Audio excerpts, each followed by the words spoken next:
Good evening and welcome to Hive Minds. It is indeed time to hives, to mines and things like that. How are you all doing? Welcome on in. I hope you're doing well. And thanks, Oni, for you're testing the patience of Quizbot. There is what you're doing. You're testing the patience of Quizbot with all those extra letters. Yeah, very much like that, Topper. On that last one, though, I was willing it to appear in that order, and thank God it did. I don't actually have anything to control the order of the letters. Maybe I should in future. But having the four U's appear in order like that was a stroke of luck and a stroke of genius. And I've got new messages in the Quizbot that I can keep changing on the fly to show the this disdain that Quizbot had for all of the letters. Next week, all alphabetical order. You never know. Maybe we could do it in an alphabetical order reveal. But we'll see. We will indeed see. But yes, welcome on in, and thank you for Oni for that warm-up pack of Quiz Cubed, where everything is like, it's doubled up, but also sometimes not quite. It's similar, but not the same. Certainly, a lot of spelling attempt at TV there for the surname, and just sort of hopping around, finally finding the correct spelling for it. But I hope you enjoyed that. Now we've got another word game, so it's all words tonight pretty much, and then we go into 1 versus 100 or something completely different. Yes, we're going to start off tonight with our main game of Hive Minds, written by Cetra. Thank you for this pack, Cetra. It got proofed by Inca. By the way, the previous pack was proofed by Poker Nuts. Thank you very much for the proof there, Poker. But yes, the pack tonight of Hive Minds has been written by Cetra, proofed by Inca, and has some good content in there from what I could see. I actually haven't had a look at this sheet until like 2 hours ago, when I then started to generate the puzzles, and then things broke. It all broke again. It generated a puzzle with the word directly in the middle, like it did last time, with surrounding it. For some reason, I've yet to actually figure out why or how it's happened, but for some reason, at one point in the generation, I broke the code. Sorry.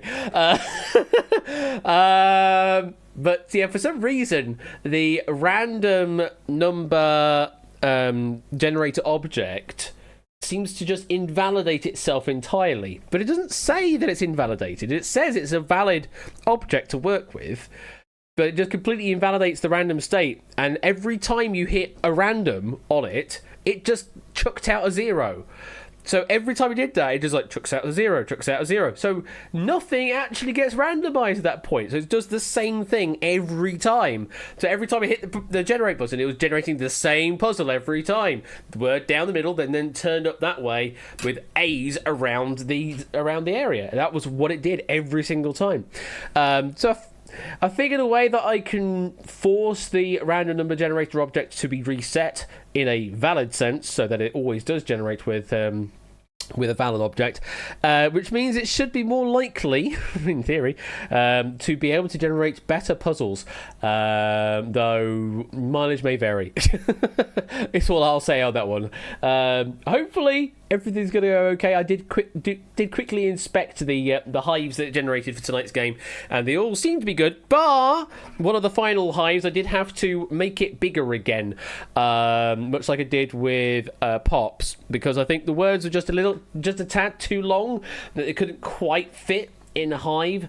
So I had to massage it and make the hive a bit bigger, but it should have all 6 prompts in rather than having to chop a prompt out as well. So in theory, you'll get to see everything. Just one of the final hives will be bigger than the others. That's all. It's just how it is. If you've never played Hive Minds before, there's no room code to enter in, because this was initially intended to be a warm-up game that you could just sort of, answer as and when you wanted to.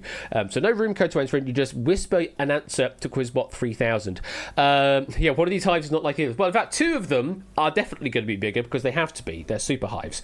But there will also be a third one that is the same size as that. So there'll now be 3 super hives, but only 2 of them are actually super. The third one is larger to accommodate larger words, but it's not a super hive. We'll get to that point. Anyway, what you're going to see is a hive full of letters, and the answer, or answers, plural, will always be in there somewhere. You just need to find those answers. We'll give you a prompt and some time to think about it. Some hives, letters will be removed from the hive over time to make it a little easier for you. Sometimes we don't. Just depends on what round we're in, what kind of mood we're in. Your job to try and find the answers in the hive. To do that, send me a message to Quizbot 3000 as a whisper for each word you believe exists in the hive. I think in this one we still have the problem that public messages are still not deleted, so you will have to whisper your answers to Quizbot 3000 if you can. Alternatively, you know what? Does this have the modern ATB? It does. You know what? Because it's at the beginning. I haven't even started the game proper. I'll go and check the code now, so that I can actually do the delete code, because I know that I've got the modern ATB Twitch code in here that I should be able to do that. So give me a moment while I figure that out in the code.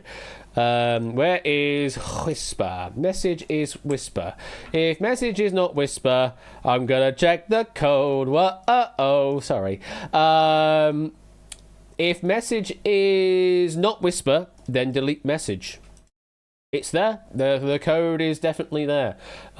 Maybe because I remember to actually do it after the fact, but anyway. There's no penalty for me for checking that, because it's only a 20-second roll titles, isn't it? There you go.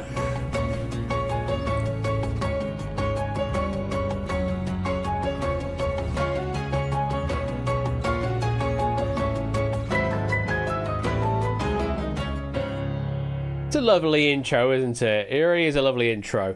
But yes, what you need to do is find the answers in the hive. The letters can go in any direction. I will remind you, the letters can go in any direction.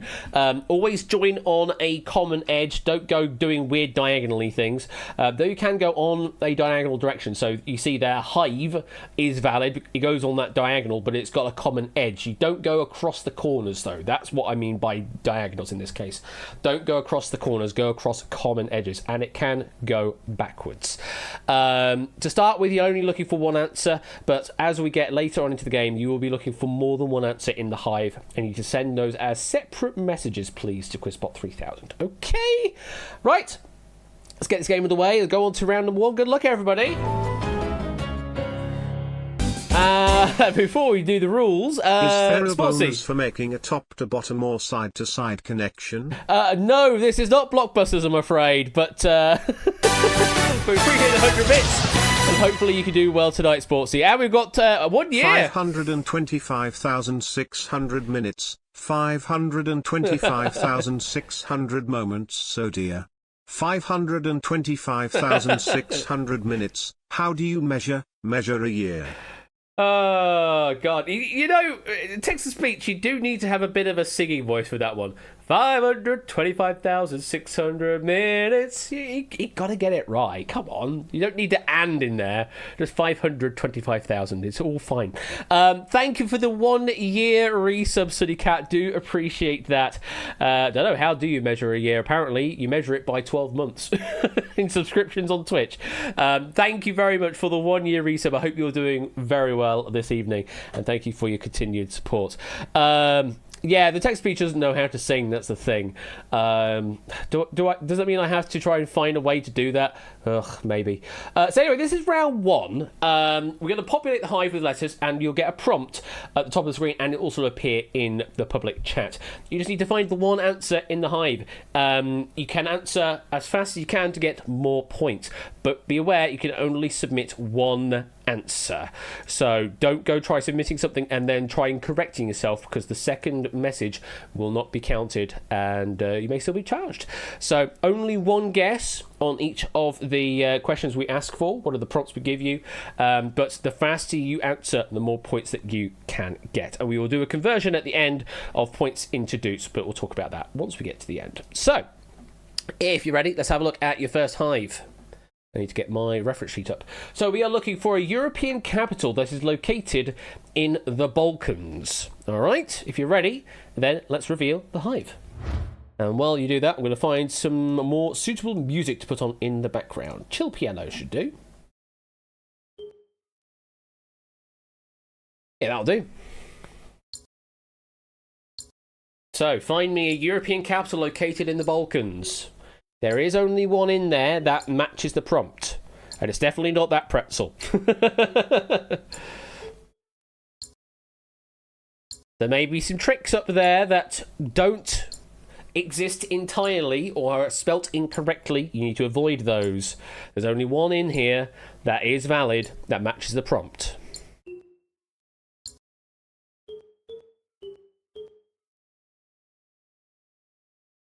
Last few seconds, might as well punt a guess if you don't know.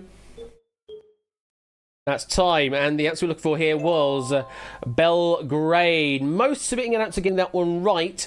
Other answers that could have popped up were Ljubljana, Zagreb, and Skopje. Those are the ones I sort of chucked in there as potential tricks. But we did also avoid Zagreb, Sarajevo, Podgorica, Tirana, Bucharest, Sofia, and Athens, which are the list of potential European capitals that are located in the Balkans, but did not appear in the hive. So that's how this works. Let's continue on to the next hive. You're looking for the name of a musical note length. Reveal the hive. The name of a musical note length. Can you find the one we are looking for? Remember, you're looking for the word in its entirety. Shortened variations or badly spelt variations will not be correct.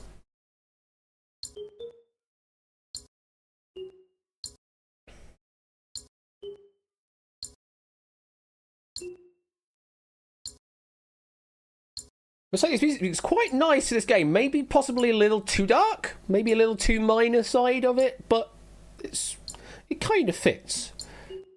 Got screwed, says Sunny Cat. Oh, no. Well, at least the delete messages are working. Last few seconds, submit an answer. Might as well go for it. Even if you've got no idea. It is up there somewhere. Can you find it?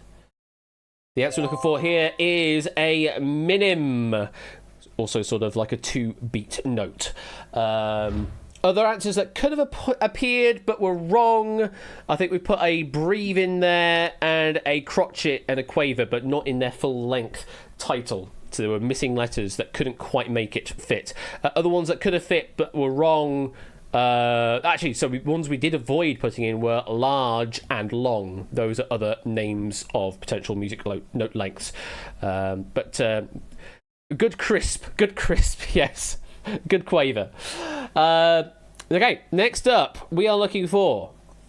Ooh, interesting one. The country that was visited to attempt the journey to the centre of the Earth. And let's reveal that hive. The country that was visited to attempt the journey to the centre of the Earth. Can you find the answer?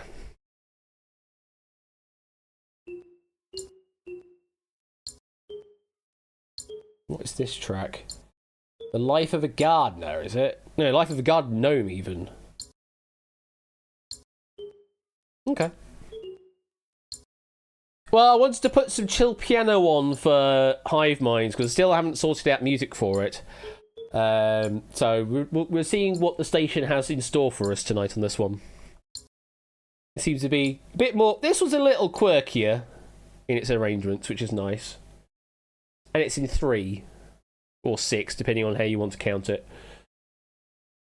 Are you right? Pause down, let's find out. The correct answer we're looking for was Iceland, and you were correct, yes. Other answers that could have appeared that were wrong, Italy and Sweden. We could have generated those, but they were wrong in the puzzle.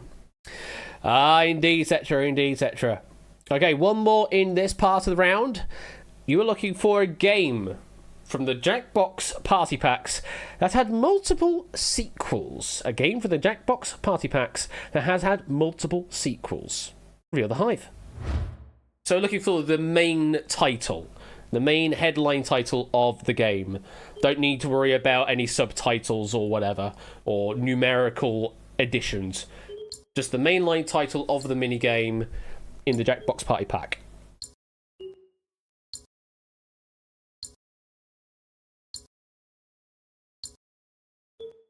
Went for Italy, got removed, then saw Sweden. Well, that was also wrong. We were looking for Iceland in that case.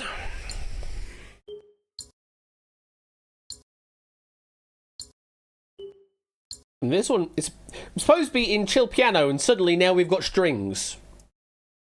Sure, okay. And oh, there is a bit of piano twinkling in there. Correct answer we're looking for here was Fibbage. Fibbage, the answer there. Drawful and Quiplash, we did not generate in. Those could have been correct answers, but did not generate in the Hive.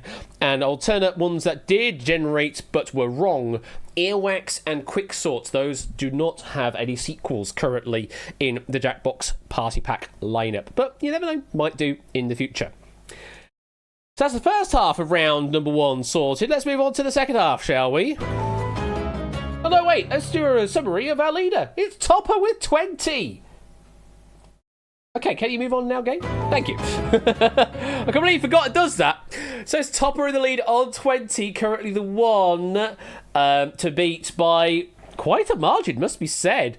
We've got an Avatar on the right-hand side with 15. Then we're looking, I think, Vixen with 12. And DMC with 11. That is the current standings. Oh, no, we've got Timor on 13 as well, and Mark on 13 over on the right-hand side, I just noticed. Start the count, etc., etc. We'll see what we can do, Topper. Anyway, this is the other half of round number 1. Sounds strange, I know, but on the game show itself, this was still technically round 1. It makes sense, honest. So now we're going to give you a question. They'll ask for a pair of answers that go together. You need to find the 2 answers that are a correct pairing. You can send them as one message or separate by space or comma. I don't know if that bit even works still, so send them as separate messages. I think that was still a problem from last time, so send them as separate messages for each word, please, just to avoid any potential doubts there. And again, you're answering as fast as you can to get more points. Just be aware that there may be answers in the Hive that are correct for one half of the pairing, but there isn't a valid second half to complete the pairing. Those ones you have to avoid. You must find the only 2 answers that can form a correct pairing that matches the prompt. Okay? Be aware of that. And you're looking for your first Hive, a Mr. Man and a Little Miss whose names begin with the same letter. Reveal the Hive. Worth noting, in this round, the letters can't be shared on the pairs. So although they are the same name, they will start on 2 different cells in the Hive. In future rounds, we can do some crossovers, but in this round, they can't cross over each other. They can't share cells.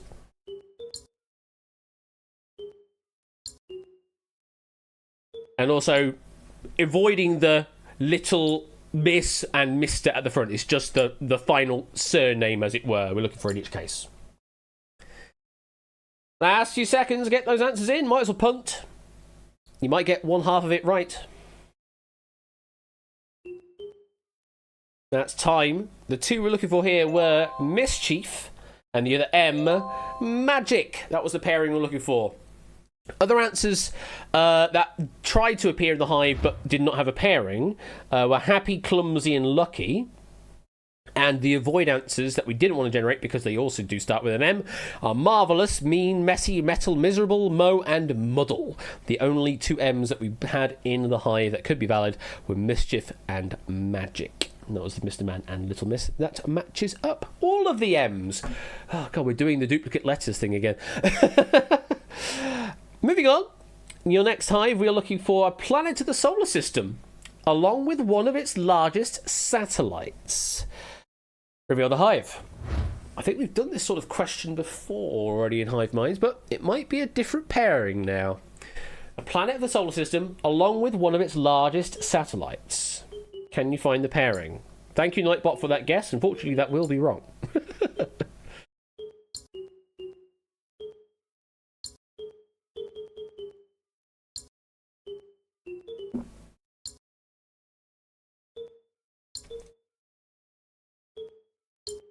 Okay, this one is far more subdued music-wise. Get some guesses in. Remember, you got up to 2 guesses, 1 for each word. Even if you can't find the full pairing, you might hit 1 and get points for that. That's time, and the answers looking for were Saturn, along with Enceladus. Oh, Toot, the only one getting the satellite along with Saturn. Well done. Wrong answers that appeared in the hive but did not have a pairing: Callisto, Mars, and Proteus. And avoid answers that we didn't want in the hive because, well, there's a lot of satellites of Saturn. Mimas, Titan, Tethys, Dione, Rhea, Iapetus, Jupiter, Neptune, Phobos, Deimos, Uranus, and Pluto. Some of those are actually planets, but you know what I mean. But well done, Toot, the only one finding Enceladus there as the satellite to Saturn. Congratulations. Getting some extra points that nobody else got. You saw Io. Well, we've had Io before in the generating things. But yeah, we for the avoidance, we did not have other stuff in there, I'm afraid. Okay, next we're looking for a Japanese prefecture along with its capital city. Every other hive. Presumably the prefecture within the city it resides. That's what we mean by capital city in this case. The capital of the prefecture.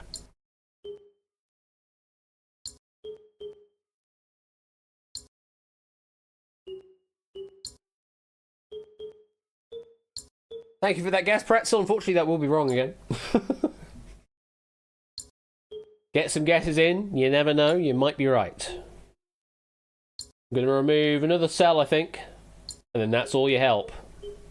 Can you decipher the answer from what we see right now?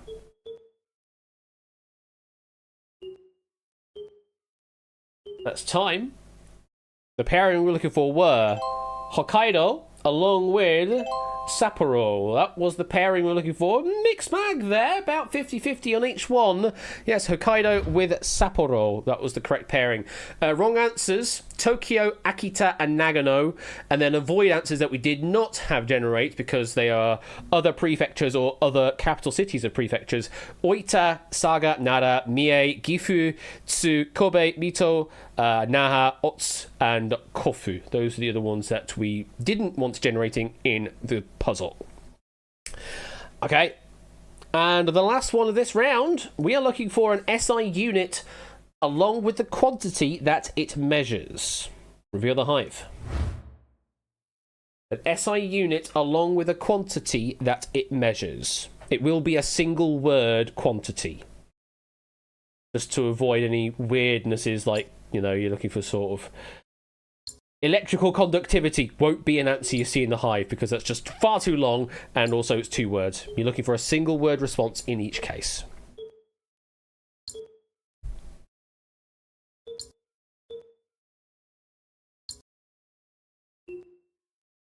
Get some guesses in. You might be right with half your guess.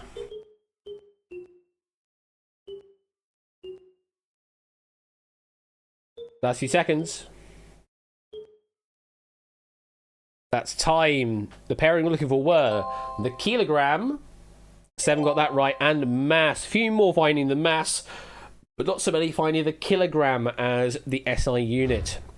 Wrong answers that we didn't have a pairing for were time, Kelvin, and meter, and then avoid answers that we didn't want generating in the grid at all, in the hive, should I say, were second, temperature, length, distance, lux, ohm, mole, gray, volt, and watt. So that's the end of the round. Who is currently in the lead? There has been a change of leader. Mark is now our leader on 28 points. Topper is down into second place on 25, though. Then in third place, we've got Shadowmane and Ralph Tide, and also the avatar I don't know in the top right corner, currently residing on 20 points apiece. All right. Oh, very, very tight game currently. Let's continue on then to round number 2. Come on, game. Thank you. So, in round number 2, we have 3 answers to find. You see what we're doing? We're sort of increasing the number of answers in each hive. Yeah, we went from singles to doubles to triples. And then we just jump to 7. We just jump off the ship at that point. But yes, you're looking for 3 answers in each hive that match the prompt we are looking for. Now, we will not be removing any of the cells in the hive. You'll just see the same thing throughout the entirety. But also, there's no bonus for speed. You just need to find the 3 answers in the time and submit them to Quizbot in the time allotted. And you get points for each one that you can identify. So all you need to do is find the 3 that match the prompt. There won't be any other weird trick answers in there. There's only 3 correct answers that match. All right. Good luck. Let's have a look at the first hive. We are looking for fictional ducks from 3 different cartoon series. Reveal the hive. Fictional ducks from 3 different cartoon series. Can you find the 3 we are looking for? Again, they can't cross over each other. They will be distinctly separate in their position in the hive.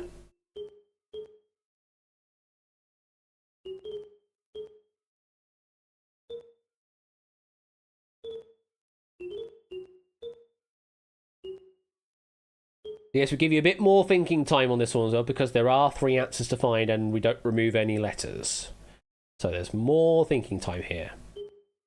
Total of 1 minute, I think, if memory serves.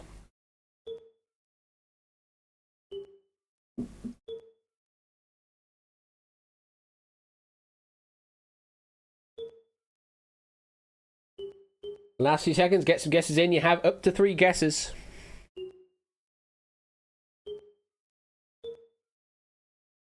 And that is time. Now, the 3 we're looking for. They were Donald, almost finding that. Daffy, quite a few finding that. And Darkwing, not so many finding the Darkwing duck, but Darkwing was indeed up there. 3Ds. Shadow. Only one of these is depthicable. The other 2 are Disney boys. Only one of these is despicable. The other 2 are indeed Disney boys. Thank you for the 53-month resub, Shadow. Appreciate that. Let's get dangerous. Very much so, Mr. Vertigo. Other answers that we didn't want generating in the hive, because they would have also been valid, were Daisy, Launchpad, Scrooge, and Duck. But the 3 that were in the hive were Donald, Daffy, and Darkwing. Those were the 3 correct answers. Well done if you found them all. Okay, next up, we are looking for...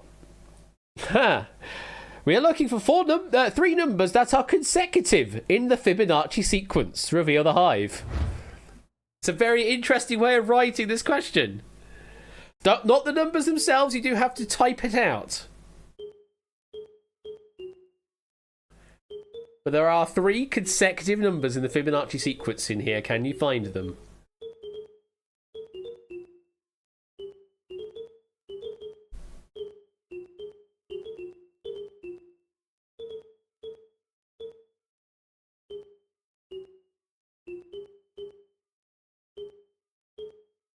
"30 seconds.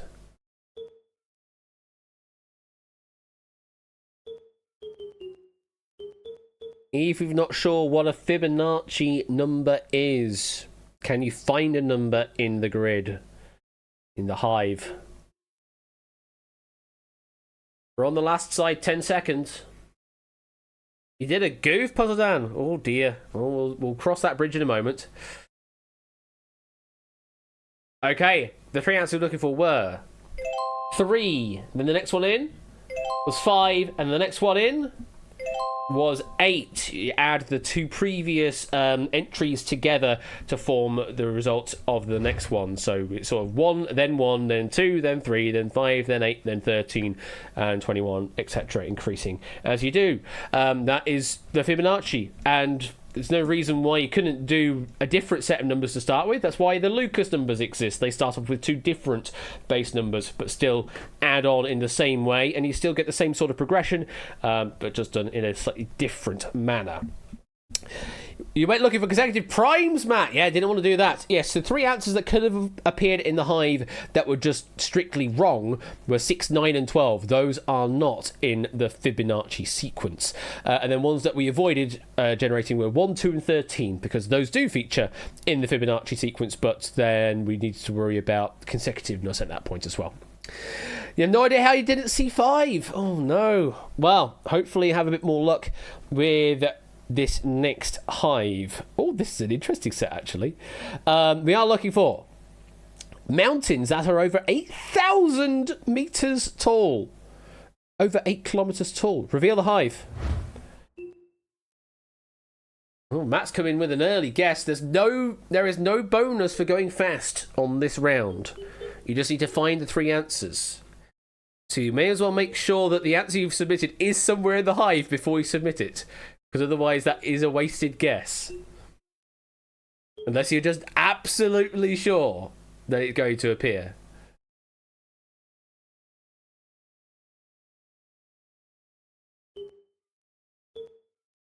Half of your time. Another 30 seconds. I think we had a flurry of activity going with maybe obvious answers and then going, oh, what are these other ones? If this answer isn't on here, I'll eat my hat, says Matt. I think you'll be safe. We'll find out in a moment. I think you'll be safe. Last few seconds. That's time. The 3 we're looking for were Everest. Yes, Mo's getting that one. Then Annapurna, only 4 finding that. And then Dhaulagiri, only Flyboy getting Dhaulagiri. What a hell of a name that is to find. Other answers that could have generated, well, we wanted to not generate in the hive because they are also correct, is Lhotse, Makalu, or Makalu, Makalu even, Manaslu, and Gasherbrum. Those are other mountains that are over 8,000 meters tall, but we didn't generate in the hive. The one we did were Everest, Annapurna, and Dhaulagiri. Well, very well done if you found those. Where's Midoriya?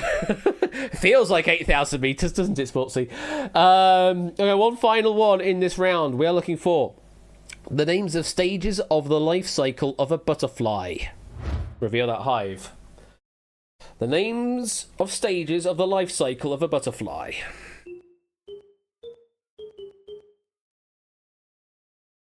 We've got QOOQ in the middle for some reason. That's interesting. I wonder why the hive decided it wanted to generate the Qs in there. I mean, it's on the valid letter list for generating with. I think every letter is in there at least once. Half your time.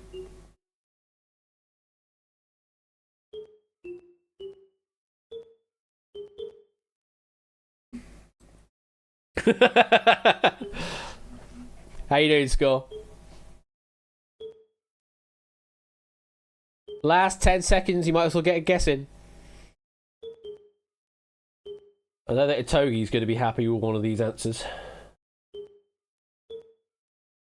That's time. And the 3 we're looking for were egg. Only 5 finding egg. Then lava. And then pupa. Most finding pupa there. Very short answers, though, to find in the hive. Sometimes the shorter words are harder to find. But yes, not many finding the egg at all. So, would larvae not count? Is that a plural issue or not? I think larvae is plural, where all the others are singular. So that would be my... Yes, larvae, with an E on the end, is a plural form of the word. So I would say... You could probably argue with it on the show, if it did generate, and you could generate with larvae, with an E in it. But... unfortunately, we don't have that ability right now. So yeah, just lava singular was what we're looking for. Because otherwise, you'd then be able to argue pupae as well, I imagine, or eggs as well. You could probably argue that the same, but they're all singular forms. Okay, end of the round. Who's in the lead? It is still Mark in the lead on a solid 50 points now. In second place, we have got, looking down my list, we've got Topper, I think, in second place on 39. And then we are looking at Shadow on 36. I think, no, we've got Vixen on 37, in fact. That's the next, but no, Ralph on 38 even. Jesus Christ. This is why I need a leaderboard. I know it's on the list. I know leaderboard is on the list. I think to do with this. or at least sorting you up. But yes, Ralph is on 38. There's a problem with it being in a... I mean, it's much nicer looking when it's in a hexagonal pattern like this, but also makes it harder to find... makes it harder to find numbers when they are in this orientation, because the brain doesn't naturally read like this. It's on the list. I know it's already on the list. But currently Mark in the lead on 50. Let's move on into round number 3, which is the Super Hives round. Now, we're going to give you one big hive. Well, actually, we're going to do 2 of them, but we'll give you a big hive, and every single letter in the hive will be used exactly once across 7 answers. You need to find the perfect solution for all of those letters. We'll give you a prompt, 7 answers, match that prompt, and match all of the letters in the hive. You can submit up to 7 answers in the allotted time. Obviously, we can't remove any letters because every letter is used in an answer somewhere. So yeah, try and find this. Yeah, very much the legally distinct wall round, David. I wonder where they got that idea from. Yes, up to 7 answers you can submit. Can you find them all? Good luck. Let's have a look at your first Super Hive. We're looking for the names of parts of the Adobe Creative Cloud. Good luck, and let's reveal the hive. We give you a bit more time to think, because every letter is used once. 7 parts of the Adobe Creative Cloud. Can you find all 7 parts?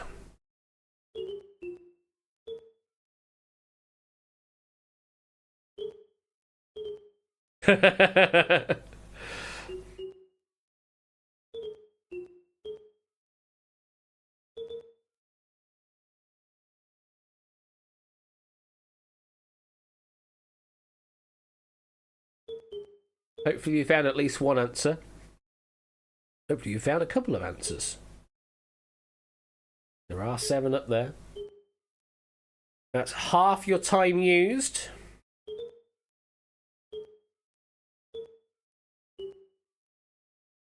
Thank you for that guess, Pretzel. Unfortunately, all of that will be wrong.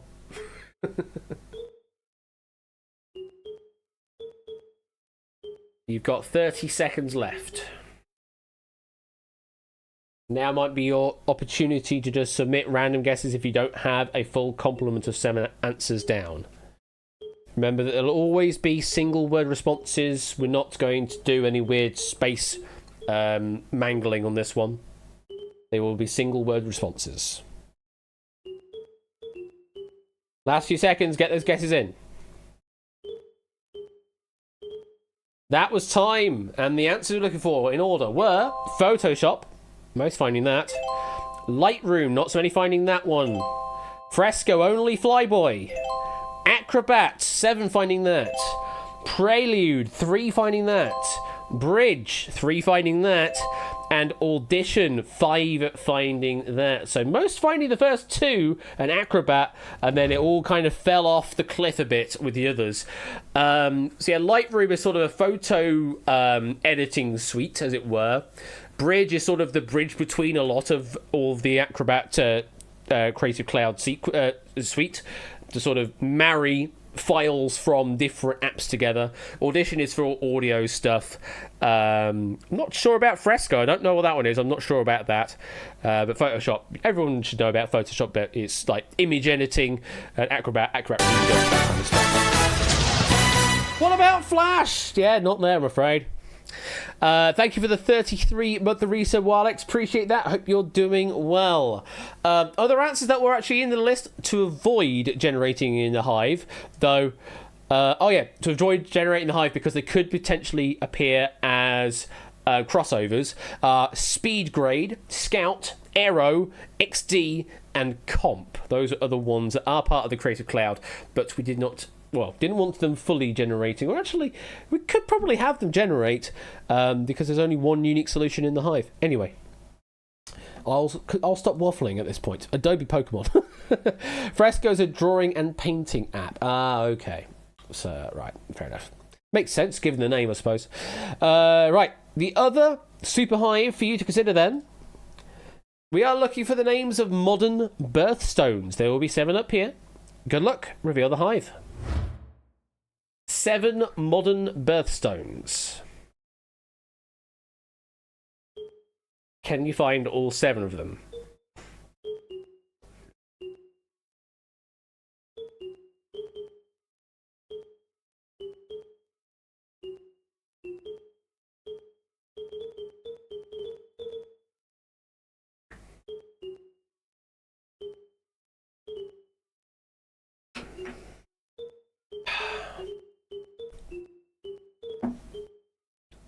Oh God, 5 people have reacted to that image now.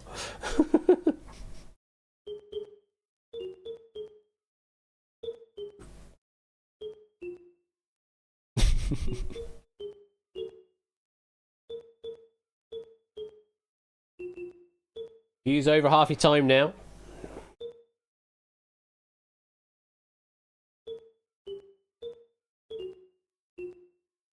$30. Start making your final submissions.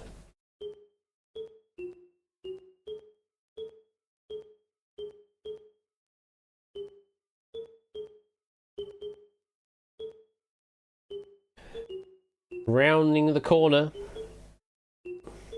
10 seconds. Final submissions now.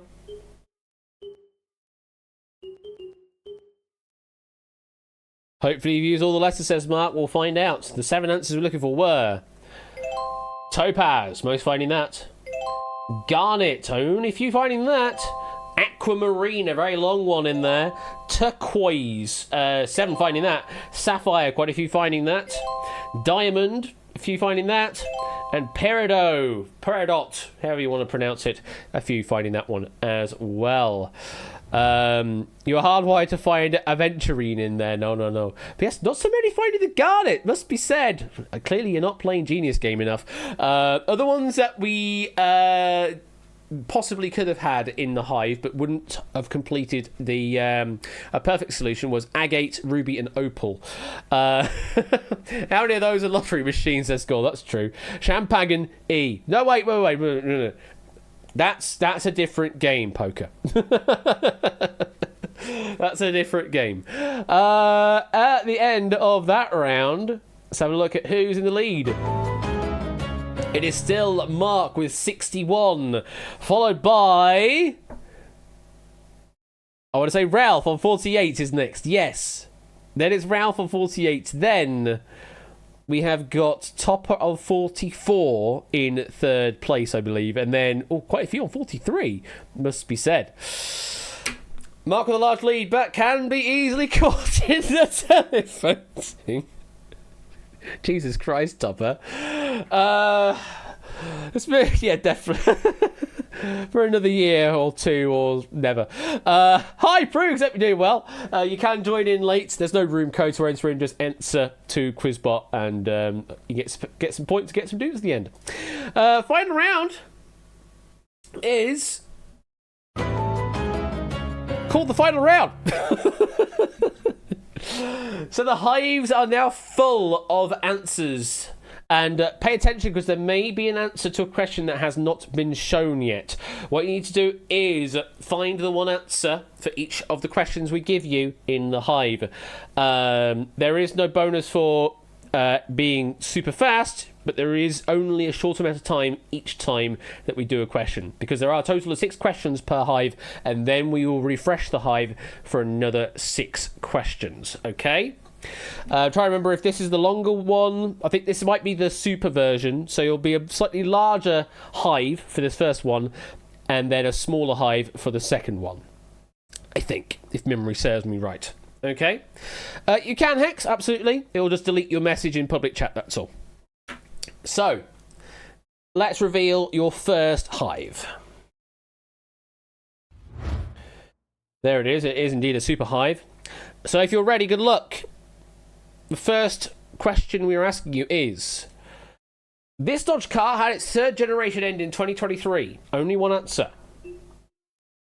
This Dodge car had its 3rd generation end in 2023.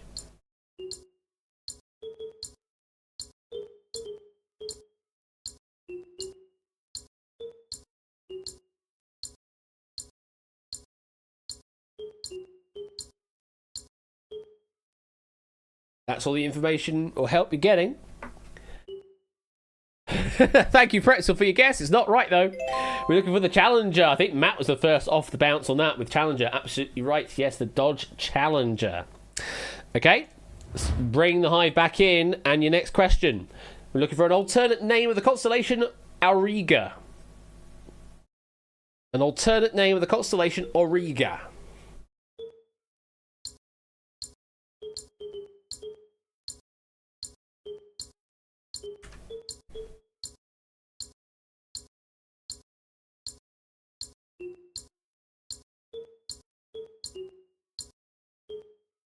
Last few seconds.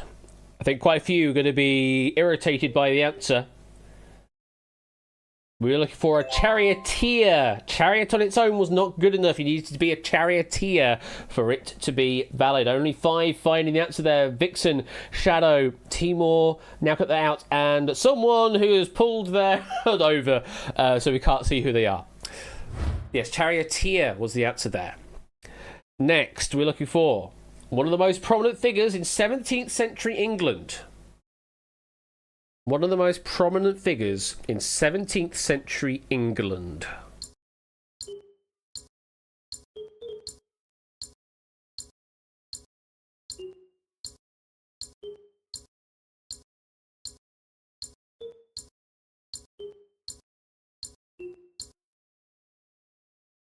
Last few seconds, get guessing.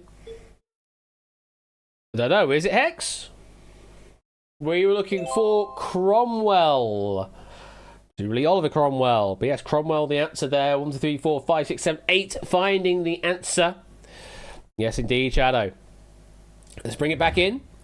And your next question. We're looking for the 2017 entry of the Alien franchise. The 2017 entry of the Alien franchise. So in this one, we're looking for the subtitle only.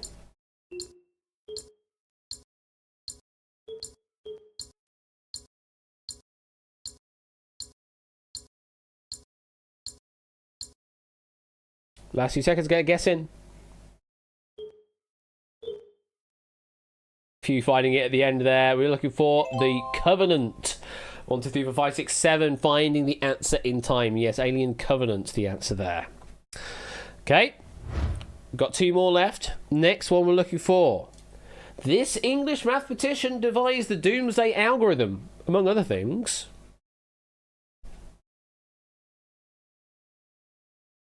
This English mathematician devised the Doomsday algorithm. We're just looking for the surname. Yeah, unless we say otherwise, we're just looking for surnames of people. Last few seconds, get a guess in. Not many offering a guess. The answer we're looking for here is Conway, also name of life as well. Conway's Game of Life. Only 3 finding the answer. Vixen, Toot, and I don't know who that is with the score of 39 right now. But only 3 finding this. Yes, indeed, John Conway. Doomsday algorithm is a popular method of working out the day of the week that a given date has fallen on. Yes, Game of Life guy. Bring back the hive. One more. We're looking for this Welsh town under a slightly different spelling names a type of heavy tank.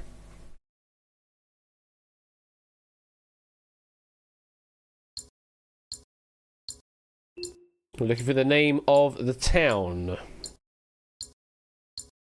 Not the tank, necessarily. They have a close approximation, but they are slightly different. Last few seconds. And the answer we're looking for here is Caernarfon. F there is the key because the tank is Caernarfon, V-O-N. But it's Caernarfon with an F we're looking for. And it is unfortunately a sea of red. No one finding the correct answer there. Hard luck. Never mind, let's get you a different hive, shall we? And this was smaller, so fewer letters to deal with. So smaller hive, good luck. And the question we're looking for here is a formal declaration of a law, command, or prohibition.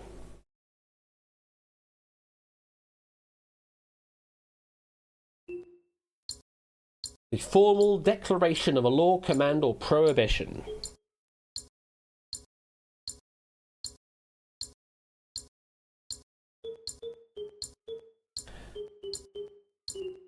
Last few seconds to get a guess in.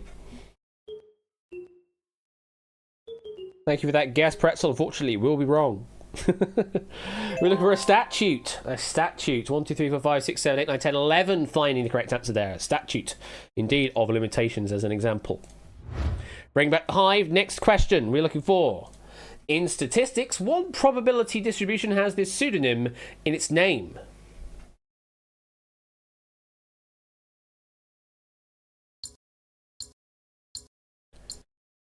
Tricksy one, this, I think. May have to wait to find out what letters are left. I must say, Ralph, very good with that early guess. It was correct. We were looking for the student there. Only for finding the correct answer. Topper, Amy, Ralph, and Avatar, I can't remember the name of there with a score of 12. Only those finding the student. Very well done. Let's bring the hive back. And your next one, we're looking for the name of an old British coin. The name of an old British coin. I will emphasise British in there.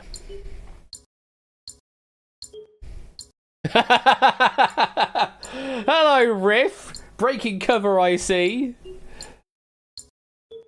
How have your travels been? Because I know you've been around the globe a bit over the past few weeks at various fur cons.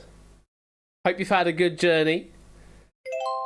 Sixpence we're looking for there. I saw lots of people went with just pence, but unfortunately that doesn't really match the full prompt. We're looking for an old British coin, and the only one really that there is correct is sixpence, because obviously pence is still a current British coin and many other countries' coins as well. It's a bit too generic, I'm afraid.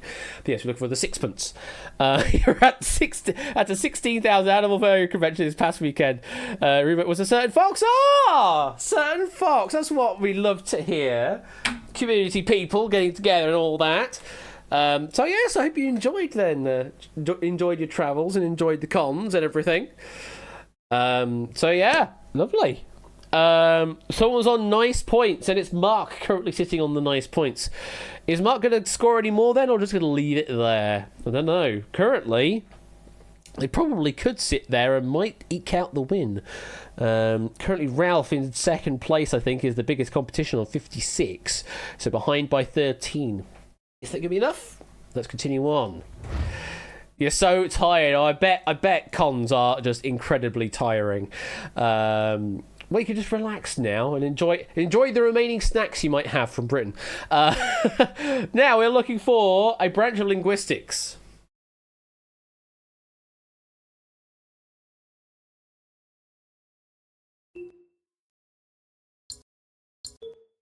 A branch of linguistics.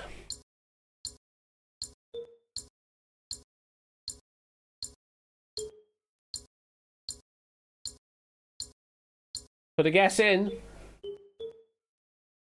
There's a lot of S's there. Yuck. Answer looking for was syntax. Topper, Flyboy, Toot, and Ralph finding the correct answer there with syntax. That was the answer we're looking for. Bring the hive back. Penultimate question we're looking for. A division between people, usually in a religious context. Took some party rings. Oh, okay. I mean, they're not the best. I guess not the best of choices, I suppose. But yeah, it's like yeah. There's certainly better offerings out there, but in terms of ones that are easy to smuggle across the borders and that, it's probably the easiest one to do so. Last few seconds. I mean, that's fair. That's very fair, Ralph, that they taste of childhood parties, very much so. We're looking for a schism. A schism, the answer there. 1, 2, 3, 4, 5, 6, 7, 8, 9. Finding the schism. British expat colleague like them. Oh, yeah, absolutely. Always a little too late, says Proogs. Maybe I need to adjust the times slightly. I don't know. One final question, then. Good luck. Final question we're looking for. A part of of day. We're looking for a part of day. Thank you for your guess, Pretzel. Unfortunately, it will be wrong. Looking for a part of day. Can you find the part of day? And at this point, I'll let you know that we will be paying out at a rate of 300 doots per point at the end of this game. But even if you don't get the top, don't worry. Every point you earn will be at least will be worth 300 points apiece. 300 doots apiece, even. And the final answer, it's a sunset. That is what we're looking for, and unfortunately, I'm not seeing a sunset right now. It is actually a bit too late for that currently in the year. Yeah, too late today to see that. And also, it's just a bit overcast currently. But yes, sunset was the answer we're looking for there. Quite a few finding that. Very well done. And that means, at the end of the game, our winner is... It is Mark on 73 points. Following that, we've got Ralph on 62. Nobody else in the 60s. So we go down to, I think, Toot on 59. We've got Vixen on 53, Top on 52, Shadow on 51. I think that's how the leaderboard shakes out currently at the top. So well done to Mark on that win. And if I let it run for a bit longer, I'll just let it run for a bit longer just to make sure. Doots have been paid. It did actually tell me it's done that. That's good. So the Doots have been paid out. Congratulations to you all. Did you see the little trick at Cetra left in on those final two hives? Yeah. Every single answer started with the same letter in Hive 1 and the same letter in Hive 2. Hive 1 was C's, all C words, and then Hive 2 was all S words. That was the little extra trick in there. I kind of wanted to get it so that you could all exist on the same letter C, but I just couldn't quite get the puzzle generation to follow that exactly. Because it would have been very nice if they all started on exactly the same cell, because in that round they can do that. But unfortunately not. It did decided to just distribute the letters wherever it wanted to. So thank you to Cetra for that lovely pack. Thank you to Inca for helping proof that pack. That was a really, really lovely set of questions, honestly. Just the one red question, which was Carnarvon. That was the only fail question. There were a couple of ones where there was only a single person getting it right, but only one question where no one found the answer. I think that's about the right level, honestly, for Hive Minds. Just about right. So it's not stupidly difficult, but also not stupidly easy that everyone's finding the answers. So thank you very much for that, Cetra. Really great pack, and I hope you all enjoyed that pack as well. So that brings us to a close on Hive Minds. Shall we have a quick break? Yeah, we'll have a very, very short break. Just a 2-minute break to get a drink or whatever and get myself ready for 1 versus 100. That's going to be our game later on this evening. 1 versus 100. See if you can beat everybody else in the mob. And also, yes, indeed, someone does have a golden ticket. Who is that someone again? Please make yourself known if you are around in chat. If you're not, then we will have to just play on with someone else instead. But if you are the one with the golden ticket, please make yourself known and we'll make that happen. Next I'll be doing adverts. Nah, not just that yet. But yes, I will see you in 2 minutes time. See you in a moment.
Ba-da-da. But yeah, my mic really popped just then. What the hell was that all about?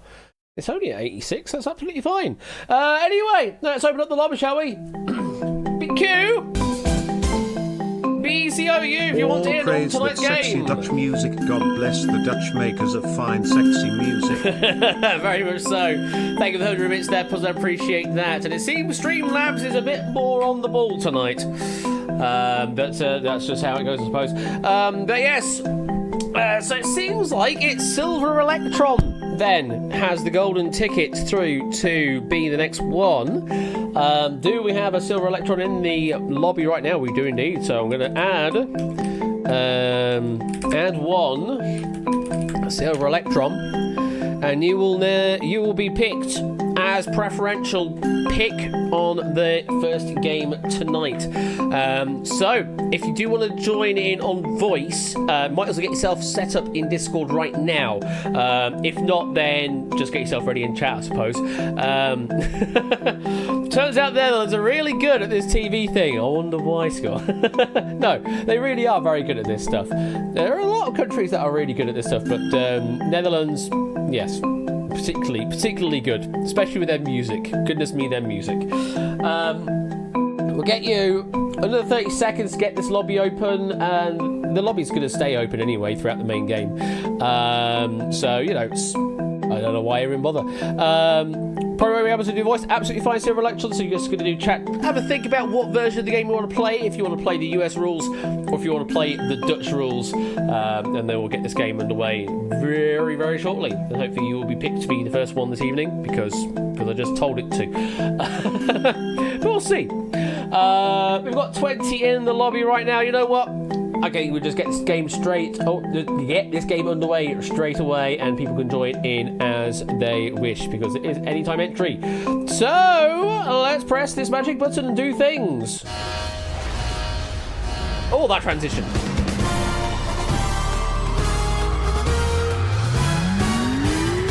Hopefully it's Silver Electron. There he is.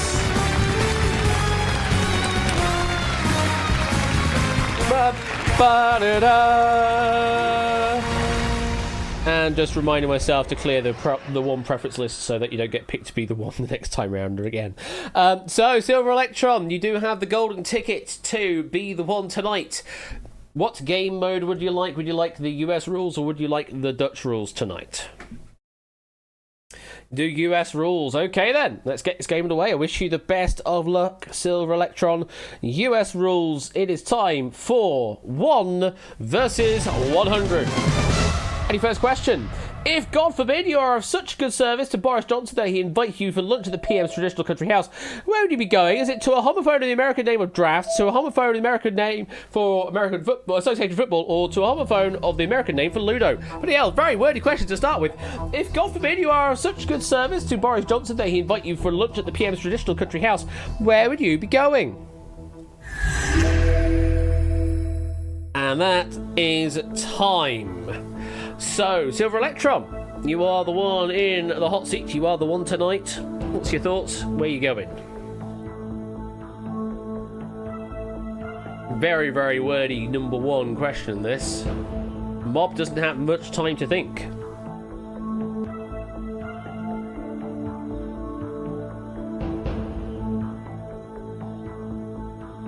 Okay.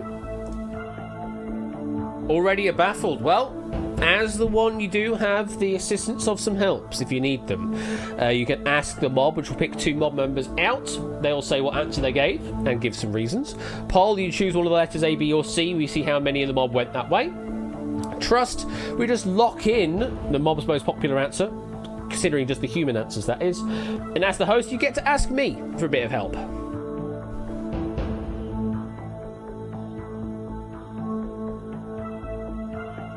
And those, yes, as Score says, those are the shorthands that you need for those particular helps. Could use the Ask Mob. Okay, so I'm going to pick 2 mob members out at random.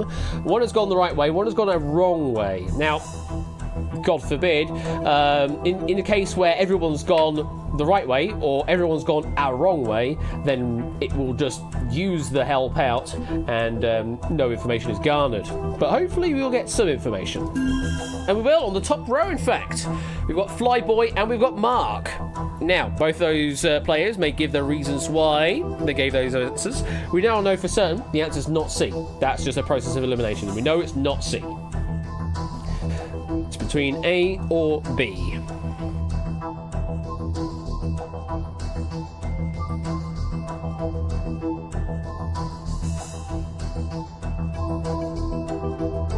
Mark, Flyboy, any reasons?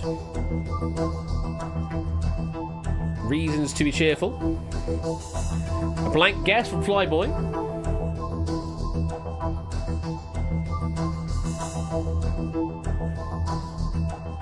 Mark?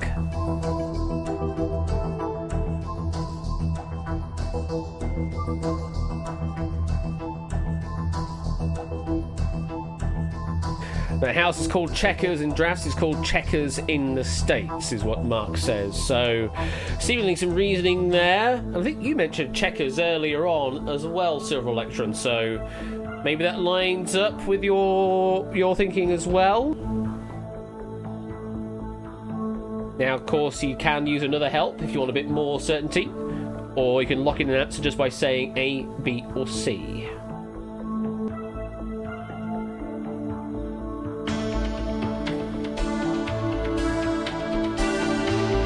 You are going with Mark's hunch on A. It's a homophone in the American name for drafts, which I think you're right indeed saying is Checkers, and you would be invited to go to Checkers. Indeed. Of course, that was written when Johnson was in power. That's not the case anymore. It's Rishi, and hopefully it's not Rishi for much longer. Hopefully of a different party entirely. But that's politics, folks. Grey Mischief, Vixen, Suyu, Timur, Sissybat, and Flyboy getting it wrong, or just struggling to parse the question because there's a lot of text to parse there.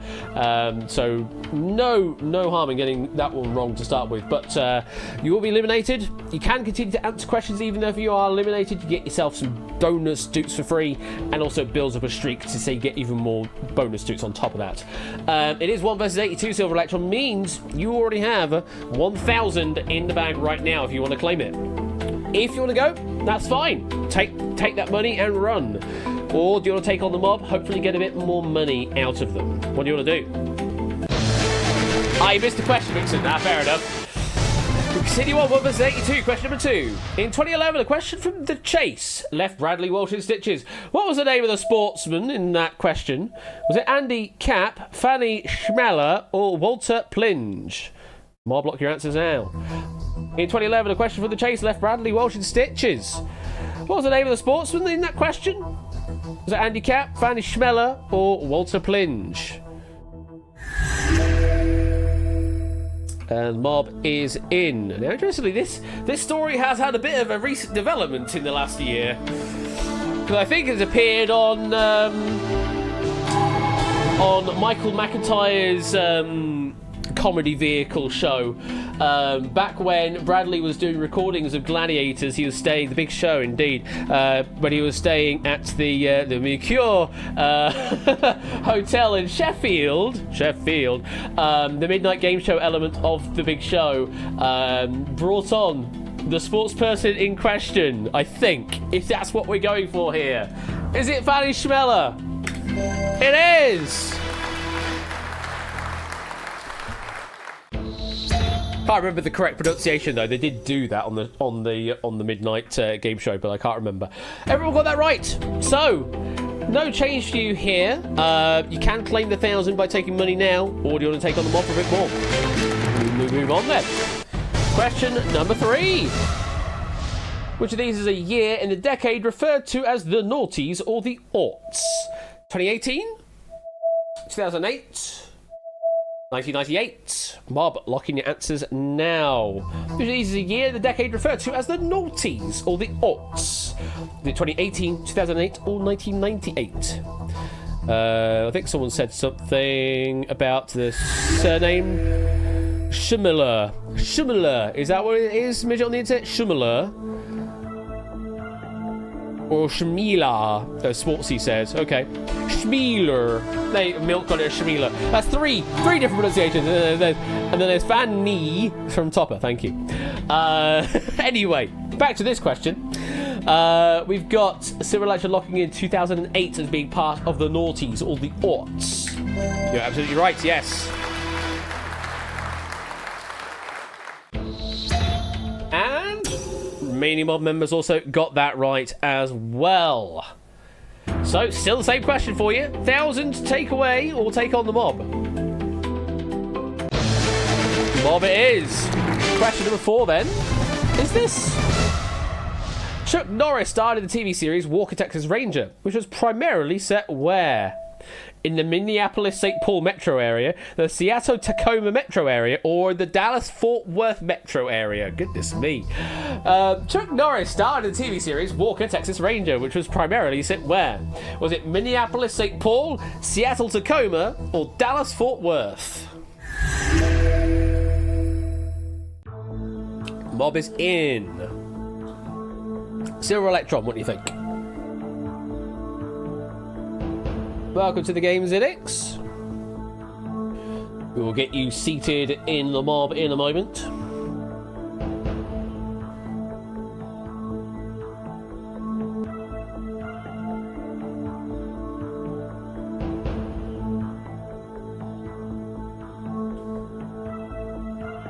What are you thinking, Silver Electron?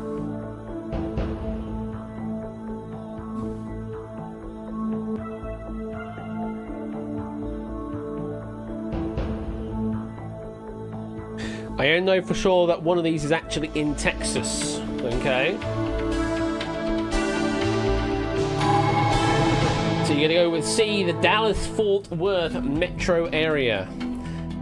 Is that the correct answer, the one set in La Texas? Or is the name of the show completely a trick? No, you're right. Walker, Texas Ranger, definitely a ranger in Texas. And Dallas-Fort Worth is in Texas. Everybody got that right as well. So again, no change after question number 4. Would you like the 1,000 again, or do you want to take on the mob again? It is the mob. They're very strong tonight. Question number 5. Who co-starred with Will Smith in the 2005 film Hitch? Was it Eva Mendes, Eva Longoria, or America Ferrera? Mob, locking your answers now. Who co-starred with Will Smith in the 2005 film Hitch? Was it Eva Mendes, Eva Longoria, or America Ferrera? Not Ferrero Rocher. Oh, and Basti is spoiling us. Mob is in. Silver Electron, any thoughts?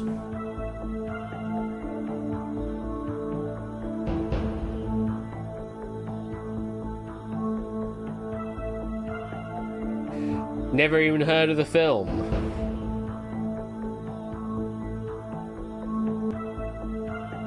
Okay. So probably looking for some help here then. So I have 3 helps up here. Poll, trust, and then asking me. Gonna go for a poll. Okay.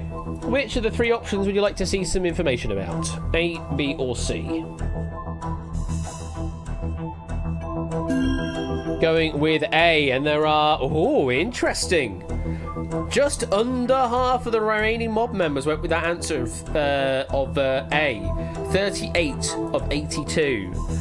That is very much in sort of danger territory. Not so many, to be sure, but also not so few to be unsure about either. That's a very spicy number, as ABME is saying.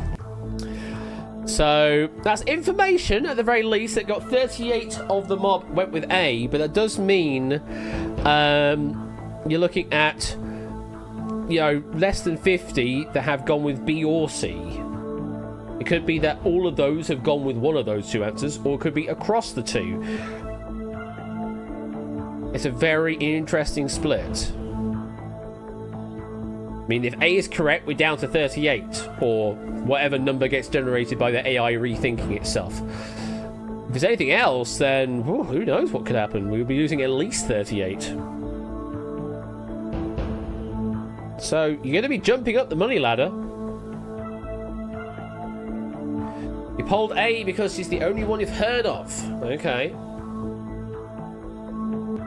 You can use another help if you need to. Or you can plump an answer if you think 38 is enough. And you do think 38's enough. You're going with your gut. It's an answer you've heard of before, Eva Mendes. 38 of our mob went with Eva Mendes. If you are right, you're down to 38. You're down into the second half of the game very quickly. If it's wrong, this is the end of your game. Is the answer Eva Mendes?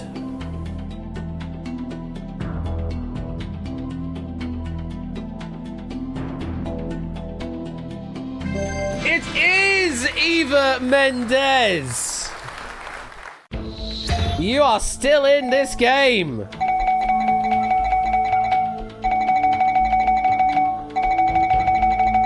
And it is an absolute massacre in the mob. One AI managed to rethink their way out of the question, apparently. It's 1 versus 37 left now in this game. Just reading off the top of the sheet here, we've got Puzzledown Topper, Matt, Suddy Cat, Milk Like Shadowmane, Cetra, Lottie. Lots of AI getting that wrong. A total of 45 eliminations on that question.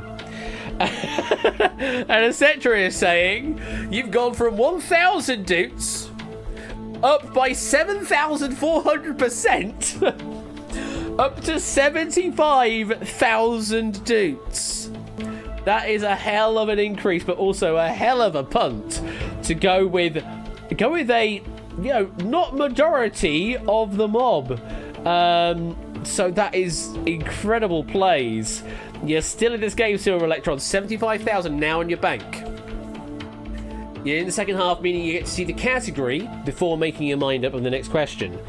You do have 2 helps left. You still have the trust, and you can still get to ask me. By the way, I would have been no help at all on that question. I have no idea. I've heard of the film before, but I couldn't tell you who starred in it other than Will Smith. That was the only name I knew. So, good thing you didn't ask me, because that would have been a waste. Let's continue on. Look at the question category and see if you want to play on or cash out. If that wasn't enough film for you, have some more film. Or maybe TV. So, what would you like to do? Do you want to take the 75,000 dudes and run? Or do you want to take on the mob of 37? TV and film.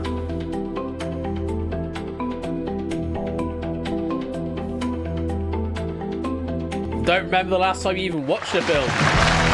So just like that, gonna claim the money. I don't blame you, honestly. Getting all the way up to 75,000 dudes on a gift like that. Though you did earn it by going gutsy on the answer. Take the 75,000 dudes and run. Great play, that. Short game, but very beneficial. 75,000 dukes the richer. Well played, Silver Electron.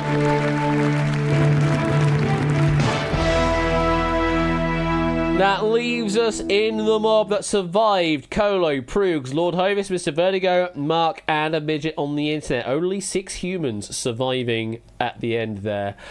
We will be rolling against everybody in the mob, though, since that was a walk away. Very well done, Silver Electron. It was looking for a long time that you're going to be sitting on 1,000 dudes forever and ever. But then that question came along, and suddenly it was a 7,400% increase. You've got to take it while you can. Because it would have been hard fought after that fact. It's a very good game, very well played, and enjoy the 75,000 dudes. Right, let's get another game on, shall we? Everyone is up for picking. Let's see who is next up as the one tonight.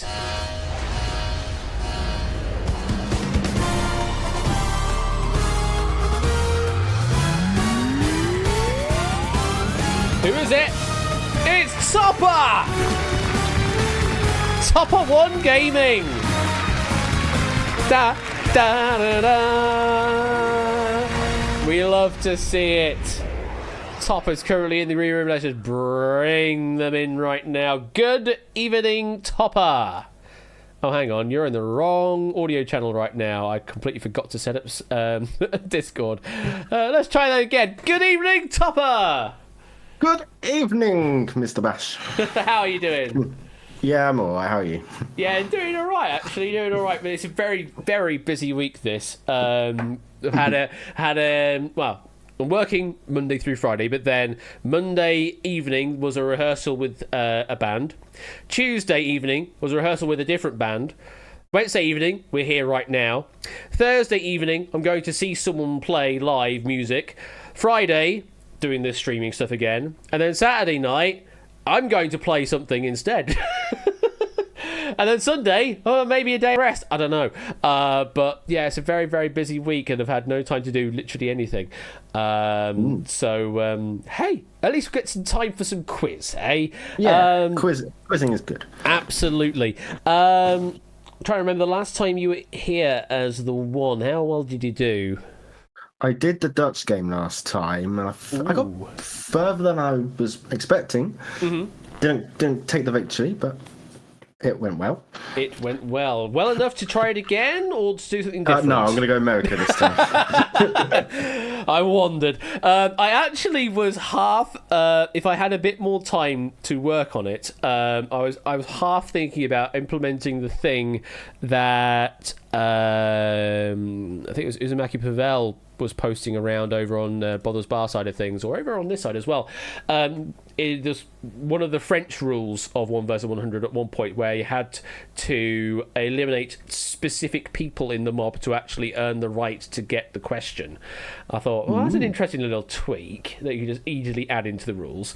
Yeah, so it's a weird rule, but I like the idea of it because we don't have so many people, so it's, I guess, slightly more likely to get you to do the exit door thing. But yeah, I thought that's an interesting idea. Maybe add that to the bucket list, though I know score keeps going on me to do S14E17 anyway. So who knows what we do for the next time. Anyway, Topper, you want to play the US rules? Yes please. Okay, you ready to play? Yeah. Let's do the quiz. Wish you the best of luck. Let's do some quiz and let's play 1 versus 100. Yeah, no score. Okay, question number 1. Which of these is a spiny mammal? Sounds short enough, this question. Are we looking for a porcupine, a bacon-pine, or a hamupine? Hey, I remember this question.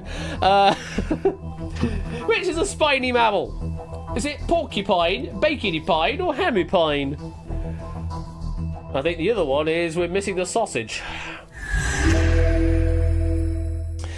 Mob is in. Topper. Well, that's a really tricky one to start off with. Oh, is it? Yeah, but I think the one that it has to be, I'm going to go for A, porcupine. It sounds right. It sounds right, does it? What's drawing you to the porcupine? The fact that I've seen a porcupine before makes me think it has to be that. I think it had a spiny back. Wait, you've not seen a bacon-pine before? Not recently, no. Not recently, okay. So do you unlock in A? Yes, please. Okay. We will do that then. You never know, hamupines that might be native to Iceland or something, but no. Porcupine's absolutely the right answer. Ooh. Nice, easy start, hopefully. We got 3 players eliminated, possibly just not paying attention to the game or just missed typing the answer correctly. Either way, it's 3 down, 7 to go for the first rung up the ladder though, so he's still on 0. Let's get straight to question number 2. Which of the following is a type of cheese from Italy? Is it Asiago, Europego, or Americago? Mob blocking those answers now. Which of the following is a type of cheese from Italy? Is it Asiago, Europego, or Americago?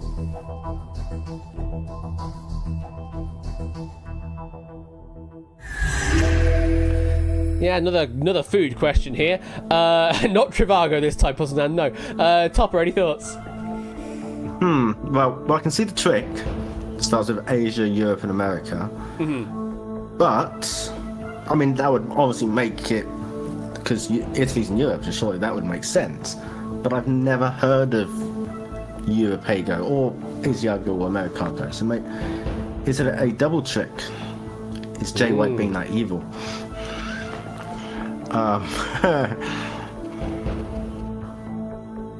You do have 4 helps if you need the help. It's so early to be using help, though. Yes, but also the same was true for Silver Electron's game, but they ended on 75,000. Exactly. They still had 2 helps after that as well. Just because I'm not 100% sure, I'm gonna use a help. Okay. Just because I want to get to that first rung at least. Let's poll the mob and see how many said B. See how many said B. Okay. We will poll the mob then. And let's find out how many of our remaining mob members went with B, Europago. 20. So about a fifth of the mob went that way. But it's by no means a majority. In fact, it probably will be one of the minorities of the answers up there. But it is 20. And if it's right, then we could be into some serious money territory. If it is right. So, what are you thinking? Well, that's not good. Because that's rough. It's a fifth of the players, roughly. Yeah. But then which of the other 2 answers had the higher amount? Well, that's the thing. That's the thing. And it's also quite split. So I think we're gonna have to use another help. This is not good. Let's ask the mob, please. Gonna ask the mob. Okie dokie. Now, what you don't want to see happen here is it pick someone for A and someone for C, potentially, because it's not really giving you any extra information necessarily. Well, if it does, then hopefully whoever they picks gives a very good explanation of why they picked Well, that answer. that's true. That's very true. Let's see who it picks of the mob. We've got Grey Mischief for A, and we've got Cetra for B. Interesting. So, Grey Mischief and Cetra, please give your reasons why you gave your answers. We know it's definitely not Americago.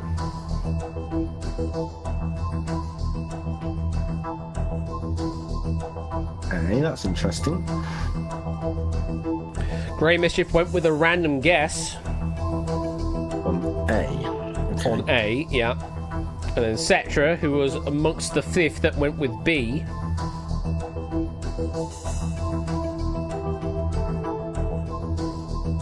What am I going to say?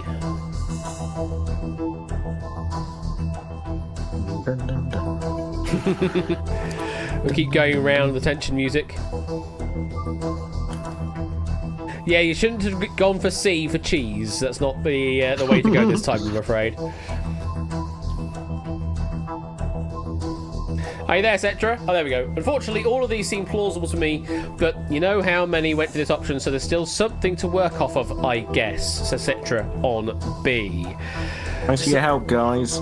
So there's the input for you. Someone that doesn't really know, they just went for a random guess, and then Cetra seems plausible for all 3, and you saw how many went with B. So Right, so 2 helps down. I'm gonna maybe think strategy here.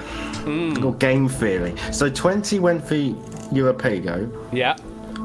which means 77 was split between the other 2 answers. Here's a question. Could the majority have gone for C, but it still picked it as the wrong answer? If that makes sense. Well, actually, if it's wrong, then doesn't it? Okay. Ignore that question. So, it could have appeared as a wrong answer pick, but it couldn't have possibly appeared as a right answer pick. Yeah. Right, I don't want to waste more help, so let's go Asiago. Lock it in. Lock in A. Yeah. Yeah, that's the thing. Because I said that as Asiago, didn't I? I didn't say Asiago. Like I did with the others, like Europago. It's like Europe go. And Americago. America go. It's not Asiago, it's Asiago. You did say about that, didn't you? I did, all the way at the I didn't beginning. pick up on that, did I? No, because the answer is Asiago. Yeah. That's why you gotta listen sometimes. Although sometimes we don't get the pronunciation right and you don't want to listen. But yeah, Asiago was the answer we're looking for there. Okay. The Europe, a bit of a trick, because we were talking about Italy. It was a little bit of a trick there. Yeah, nasty. But yeah, nothing known as Europago as far as I'm aware. You know what? Let me just do a quick check, just see if anything is mentioned by that. No, there's nothing known by Europago. No, not at all. Nothing even close. You are now in the money. You got 5,000 currently in the bank, and you're just one away from making it the next level up onto 10,000. We say goodbye to Toot, Circibat, Budapest TV, Shapes, Flyboy, Matt, and Cetra, all getting eliminated on that question. So that means I get to ask you the question. You've used 2 helps. You've got 2 left in reserve. Do you want to take the 5,000, or do you want to take on the mob? I think there's more to go, so let's go for the mob. Let's go for the mob. But there is an album named Americago. Well, there you go. Next question. If you are singing to the instrumental version of a song by reading lyrics displayed on a screen, you are singing what? Is it karate, karaage, or karaoke? Mob, lock in your answers, please. If you are singing to the instrumental version of a song by reading lyrics displayed on the screen, you are singing what? Is it karate, karaage, or karaoke? And the mob is in. That'll be karaoke. Lock it in. Sure, okay. It's not wasted. Let's not waste any time. Now, what does karaoke translate as, literally? Oh, it's is it like empty voice or something like that? You're close. Yeah, so, It's empty. What do you think the ok at the end is? Well, I thought it was voice, but it's very clearly similar. not. It's the start of an English word, in a way. Is it Empty orchestra. Orchestra? Okay. Yeah, empty orchestra is what it literally translates as. Karaoke, the answer.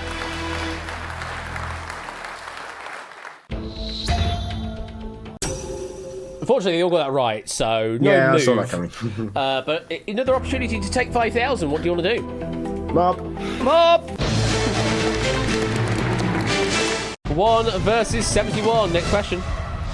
Which of these words appears least frequently in a list of London Underground stations and lines? Is it circle, square, or triangle? Mob, lock in your answers now. Which of these words appears least frequently in a list of London Underground stations and lines? Circle, square, or triangle? I'm going to presume the fourth answer would have been cross for the complete PlayStation compliment. The mob is in. Topper. Right, we've obviously got the circle line. Yeah. So that's 1. Is there any stations with the word circle in it? I'm singing that song by Jay Foreman at the moment. I wonder if he's had to update that for the new power station. Battersea Power Station. Yes, there's literally stations. It's mentioned twice. Because it's Battersea Power Station. Weirdly named station. Mm-hmm. Sorry, the full title is 9 Elms and Battersea Power Station. Thank you, Proogs. Got Leicester Square. No, that's not.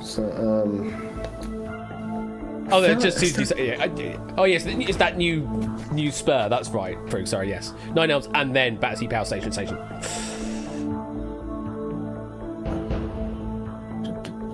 Oh god, I can't think of any triangles. So I can think of 1 circle and 1 square. No triangles.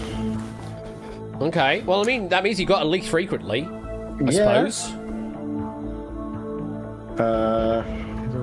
Trying to think. Feel free to put a clock on whenever you feel like it. But is that an invitation? It's not. Oh, you did it. Yeah. I said when you feel like it, not immediately.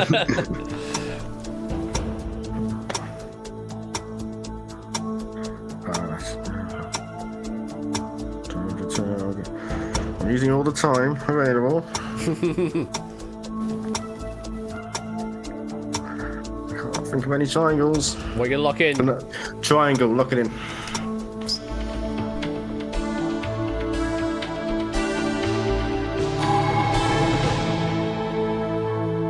But yeah, you've got like, you got some circle stations, and you've got like, what's the squares? So there are some square stations as well. Yeah, I can't think of Leicester Square at the moment. Leicester Square, certainly, yes. Yeah, Trafalgar Square. There's a Trafalgar, that's true, yeah. But triangles, yeah, it's a bit of a weird one, a triangle. I don't think there really are any triangles. So I think you're good on the triangle. Yeah. Yeah. Phew. Yeah, certainly the circle line. Suyu and Poznan, getting that one wrong, and a few AI that have just never visited London. And that's about it. You're up to 10,000 now, so we get to ask you a slightly different question. Would you like 10,000 doots, or do you want to take on the mob for a bit more? You've got the 2 helps, so yes. Let's do the mob. Mob! It is 1 versus 63. Your next question.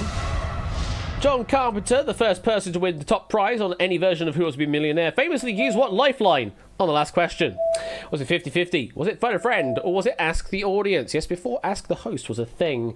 John Carpenter, the first person to win the top prize on any version of WWT BAM, famously used what lifeline on the last question? Was it the 50-50, the Phone a Friend, or the Ask the Audience? Ding, ding, ding. And yeah, I can use the word lifeline here because we're talking about WWT BAM, but we have helps here. Topper. I'd like to call my dad, if that's all right, please, Ash. We don't have Phone a Friend here, I'm afraid. Well, tough, I'm going to do it anyway. Oh, hi, Dad. I don't need your help at the moment. I just want to say that I'm going to get this next question correct. Thank you very much. Raucous applause, raucous applause. Yeah. B, Phone a Friend. Lock it in? Yes, please.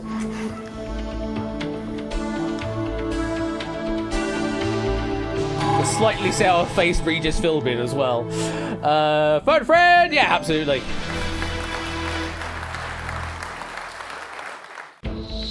All good. Ape getting that wrong, 2 AI getting that wrong, which is just exactly what you needed to get to the next level. 25,000 you now have, and you're 10 away from the halfway point of this game. Cough. So 25,000 is now at risk. Do you want to take that 25k, or do you want to take on the mob? Mob, please. Mob. The game continues on.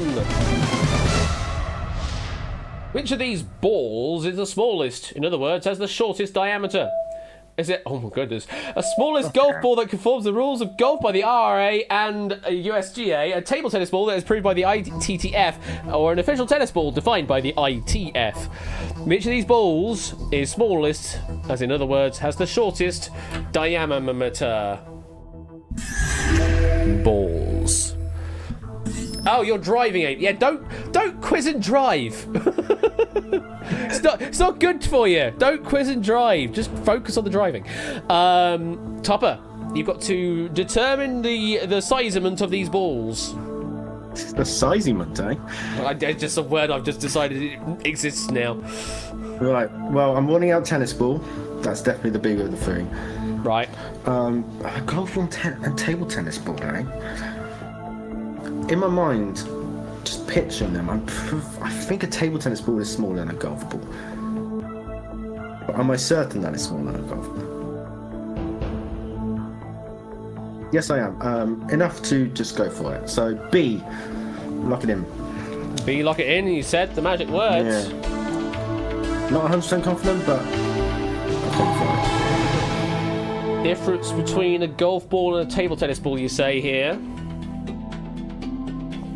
Is the table tennis ball the smallest of the balls?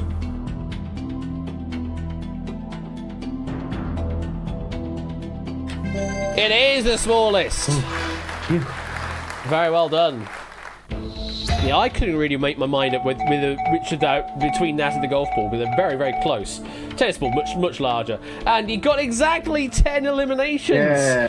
Vixen, Dev, and 8 AI getting knocked out there, and you go up exactly one rung. You're on 50,000 newts, and you are 1 versus 50, exactly halfway to the million. Which means now you get to see the category of the next question, and as Puzzledon is saying in chat, you know your balls, apparently. Let's continue on. Let's have a look at the category of what you might be facing next. Music. Okay. Kind of broad, but it's going to be music. So, do you want to take the 50,000, or do you want to take on the mob on a spot of music? Still got 2 helps. Music's an okay category for me, so mob. Who knows? It could even be Eurovision. That would be very nice. Let's have a look.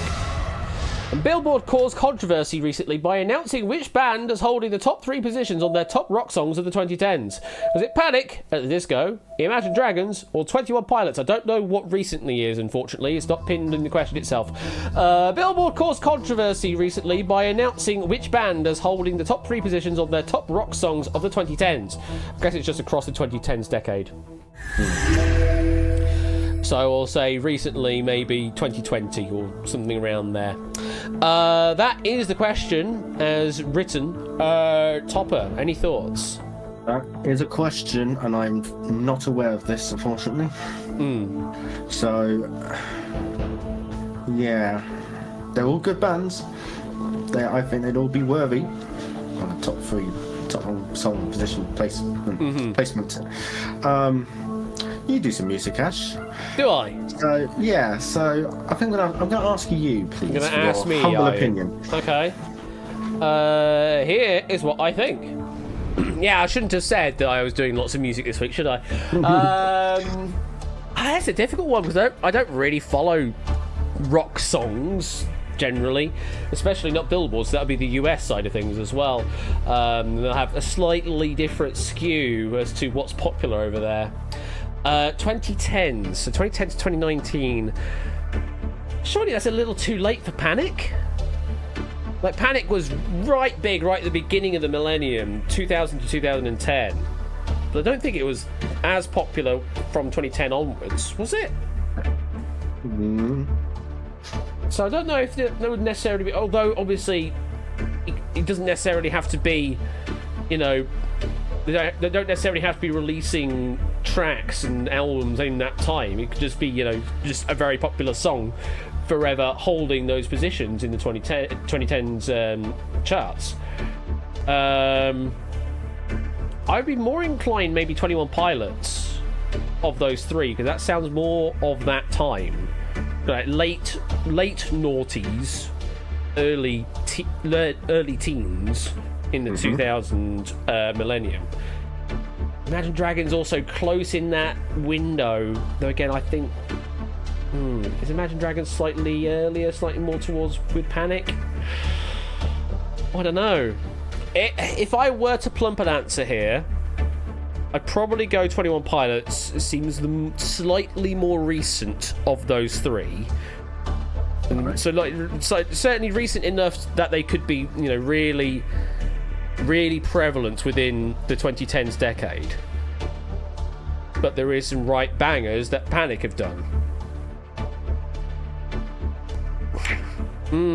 It's a difficult one, this. It's a really difficult one, this.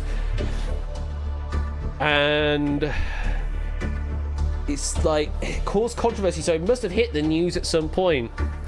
But yeah, completely passed me by.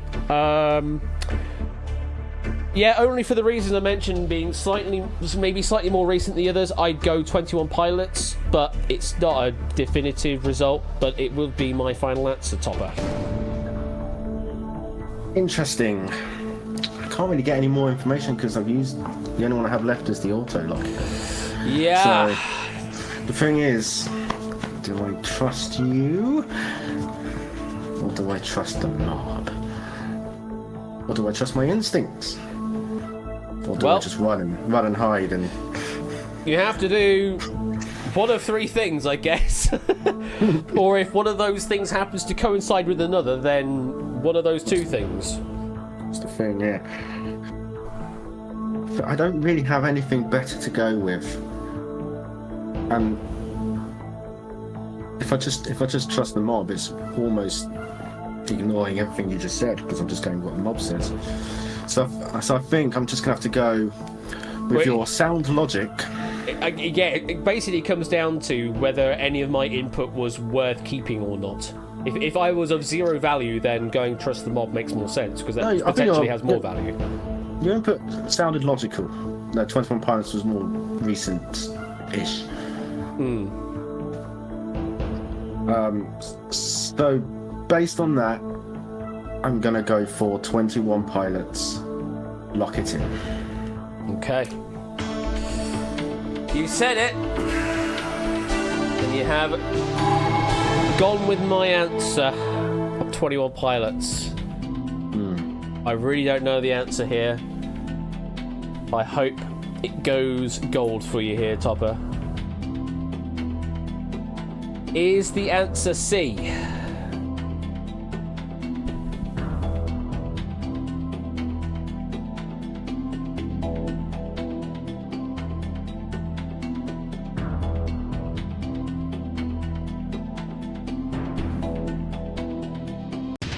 Oh! No! It was Imagine Dragons. Oh, man. Who survived that? Actually, quite a few. Only 11 got eliminated there. In fact, it was Shadowmane and Mark with the two human players that got that wrong. Everybody else got that right. I'm going to go and quickly find the question now on the website to see if I can give you any more information about that. Controversy. Let's have a look. Billboard caused controversy recently. So, the information that the question website has for us on this one is Believer was number 1, Thunder number 2, and Radioactive number 3. Panic at the Disco were 4th with High Hopes, and 21 Pilots were there at 6th with Heathens. So 21 Pilots was in the mix, but they weren't holding on to the top 3 positions from the looks of things, whereas Imagine Dragons were holding on number 1, 2, and 3 from the sounds of things. It's kind of crazy. Imagine the key was controversy, says Dev. Imagine Dragons is super polarizing as a rock band. Nah, that's true. I suppose that is true. Oh well. Unfortunately, you trusted my wisdom there, Topper, and well, you saw how that happened. Unfortunately, it did not work out for you, and that is the end of your game. Were you to lock in with the trust, you would have survived because there were definitely more that got that right than got it wrong. So maybe using that final help possibly would have been the wise move and kept you in the game, but then you would have been playing blind versus 38 other players. So it would still have been a bit of a climb at that point. Topper, hard luck there, but I hope you had fun. Oh, always. Always fun here. It's good to hear. You got any other games in the works? I noticed you posted one random screenshot over on your Discord. Oh yeah, don't worry about that. I play tested that game recently and it didn't work. Ah, fantastic. Oh well. But I'm sure I'll find something in the near future. Oh, cool. I'm sure. I feel like it. That'll be good to hear. Well, we look forward to whatever comes our way in the future from you, Topper. And thank you very much for playing. And have a good rest of your week.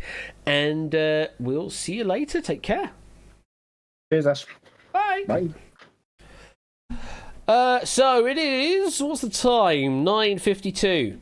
Yeah, we've got time for one more game. We'll pick one more player out, and this time, because we played through the question and got it wrong, we are limited to just those in green. So, Lottibus, Grey Mischief, Silver Electron, though we did see you earlier already, ABB, Proogs, Timor, Milk Like Riff, Lord Hovis, and Mr. Vertigo. You are all up for being picked for this next game, and this will be our final game of 1 vs 100 tonight. So, who is it going to be? Puzzan's already placed their manifest down on Grey Mischief. But let's find out what happens. It's Mr. Vertigo! Da, da, da, da. Mr. Vertigo, you are our final one tonight. If you'd like to join me in Discord, then you're more than welcome to do so, but you can also play in Twitch chat if that is more convenient for you tonight. An M was in there, right? Your manifests are becoming more and more tenuous, Puzzle Dan, it must be said. This is numerology for you, that is. I see Mr. Vertigo in the green room. Let's bring you into the live studio. Good evening, Mr. Vertigo. Good evening. How are you doing? Yeah, not too bad, thank you. Good, good. You're back here once again, and now it's 1 versus 100. Do you have a target in mind for tonight's game? Well, I've played twice on here before, and the best I did was when I got to 1 versus 20 something. I got to 100,000 doots. So if I can beat that, then that'd be brilliant. But as long as I get something, then I'm happy. So that is what you need to try and beat tonight. BBQ, if you want to join the game, you need to enter the room code, which is BCOU. BCOU, and that will get you into the mob. There we go. All sorted there. Miss Vertigo, you've played this game before. Which version of the game would you like? The US rules, please. US rules it shall be. Are you ready to play? I am. Okay, good luck. And it is, once again, 1 versus 100. Your first question. China Rich Girlfriend is the 2015 sequel to what 2013 novel? Is it Nutty Posh Europeans, Crazy Rich Asians, or Insanely Wealthy Aussies? Oh, please look at your answers. China Rich Girlfriend is the 2015 sequel to what 2013 novel? Is it Nutty Posh Europeans, Crazy Rich Asians, or Insanely Wealthy Aussies? Don't know if Poker can confirm or deny option C there. Mob is in. Mr. Vertigo, what are you thinking? Well, I've not heard of this, but the only one of the 3 I've heard of is Crazy Rich Asians. So that's what I go for. I'll go for B. Lock it in, please. Going for the one you've heard of. Yep. Hopefully it works out for you. Is it the Crazy Rich Asians? It is indeed the Crazy Rich Asians. Nicely done. Nice easy start, hopefully.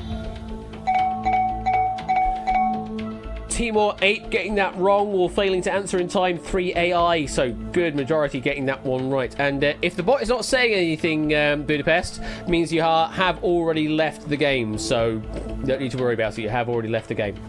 Okay, 5 down. You need another 5 to get some money in the bank. So let's continue on. Question 2. What's the highest score possible in a standard game of bowling? Is it 300, 200, or 250? Mark, blocking your answers, please. What's the highest score possible in a standard game of bowling? I will preface 10-pin bowling because candle pin is a slightly different metric and will have slightly different max score. I think the final frame plays out differently in candlepin bowling. Anyway, Mr. Vertigo, what are you thinking?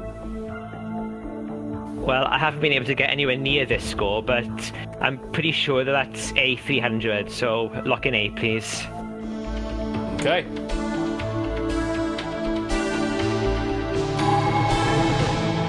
Achieved by getting 12 strikes in a row in the same game. 300 is your maximum. They're not actual candles, Puzzle Dan, but they're just the shape of them sort of looks like a candlestick. Yeah, candle pin bowling is a completely different thing. They bowl with slightly smaller balls, and the shape of the pins are more cylindrical. But you get 3 bowls per frame. So there's a difference. So you get like a double strike if you're getting all of them down on the first one. Then there's a strike, and then there's a spare. So the way the scoring works is slightly different with candlepin bowling. But yeah, it's like double strike, and spare for the 3 bowls per frame. But are the balls smaller or bigger than a tennis ball? I think they're slightly bigger than a tennis ball, Vixen, I believe. Bowling ball is defined by the IBF. Anyway, Mr. Vertigo, you got 5 eliminated there. Was exactly enough to get you up to the first rung on the ladder. So, it's called, sorry, Strikes Best 10. Yeah, I forgot it was like that. Mr. Vertigo, would you like to take the 1,000? Or do you want to take on the mob? Yeah, let's keep going the mob, please. Mob it shall be. Yeah, I don't know why I thought it was double strike spare, but anyway. Strike spare 10. Moving on. Which of these is an afternoon nap? From an anonymous avatar. Is it mañana, hasta la vista, or siesta? Mob, please lock in your answers now. Which of these is an afternoon nap? Is it mañana, hasta la vista, or siesta? That's actually reminding me of something I need to search up for later. Right, mob is in. Mr. Vertigo, what are you thinking? That's C siesta. Lock it in, please. There we go.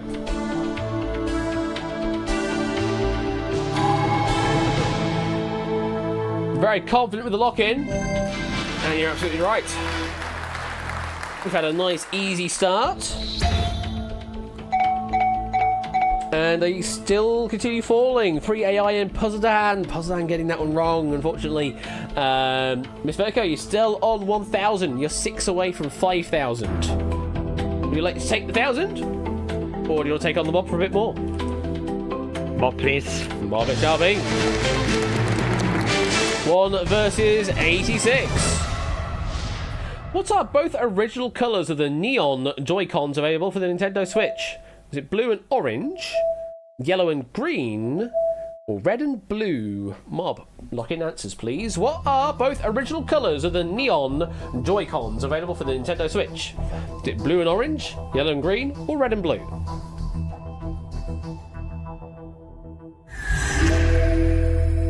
The mob is in. Yes, score. Mr. Vertigo, what are you thinking? I'm pretty sure it's not yellow and green. It's one of the other two, but I'm thinking about whether to go for what I think it might be, or whether to use one of the helps to make sure. Yeah, I think I better use one of the helps. I think I'll ask the mob, please. Ask the mob, okay. Using first help here, just to, I think, confirm what you might already be thinking. Who are we going to pick in the mob? We have got Natto, who went with yellow and green, and we've got Midget on the internet, who went with red and blue. Meaning the answer is definitely not blue and orange. It's not red or black either, Lingo. So, Natto, Midget on the internet, why did you go with your answers? A midget on the internet has a Switch right in front of them.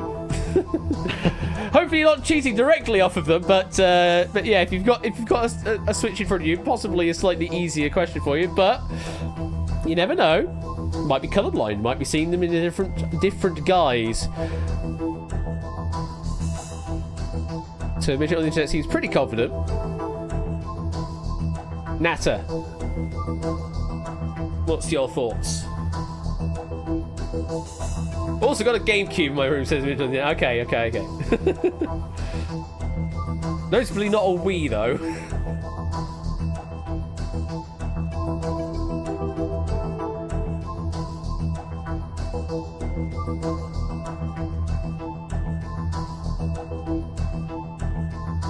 Natter?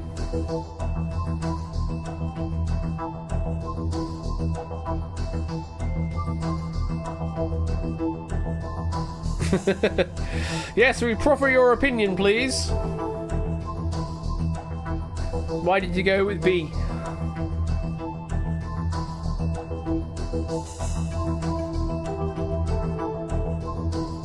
Never more than 7 foot from a Wii. I do still have a Wii in this household. It'll be a bit further than 7 foot away. Neon yellow and green are the likely ones here from what I remember, says Netta. Okay, so just to run out of music there. So those are the opinions of the two players. We know it's definitely not A. What do you think, Miss Vertigo? I think I'll go with a midget on the internet's answer of C. Lock it in, please. Was that your gut instinct beforehand? Out of A and C, yes, it was, but I wasn't 100%. All right. Well, you've gone with the red and blue. Absolutely the right answer. Nicely done. BBQ got it wrong, Nat got it wrong, Proogs got it wrong. And a smattering of AI that have never played on a Switch. So, Miss Vertigo, you're on 5,000. You are 4 away from the next level up on 10,000 dukes. Would you like to take the 5,000? Or do you want to take on the mob for a bit more? The mob for a bit more, please. Mob for a bit more. 1 versus 74. Who was the last British monarch not to have a coronation? Was it Edward VII, Edward VIII, or Queen Victoria? Mob locking your answers now. Who was the last British monarch not to have a coronation? Was it Edward VII, Edward VIII, or Queen Victoria?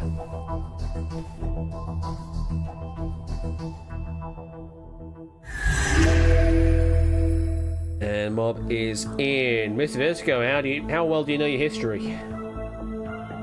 Well, I'm thinking, was Edward VIII the one who abdicated? So, for that basis, he probably didn't stay on the throne long enough to have a coronation. Yeah, I think I'll go with B. Edward VIII. Lock it in, please. Okay. Seemingly pretty confident here. As with all sorts of royal family stuff, I've got no bloody clue. I don't follow it. So I'd have no idea. Abdicated. Is the answer B? It is B. Nicely done. Yes, the favourite word of Brain Teaser. Thank you to Peter Seravinovich. You're up another level. Sue, Topper, Milk-like, and Midget on the internet getting that one wrong.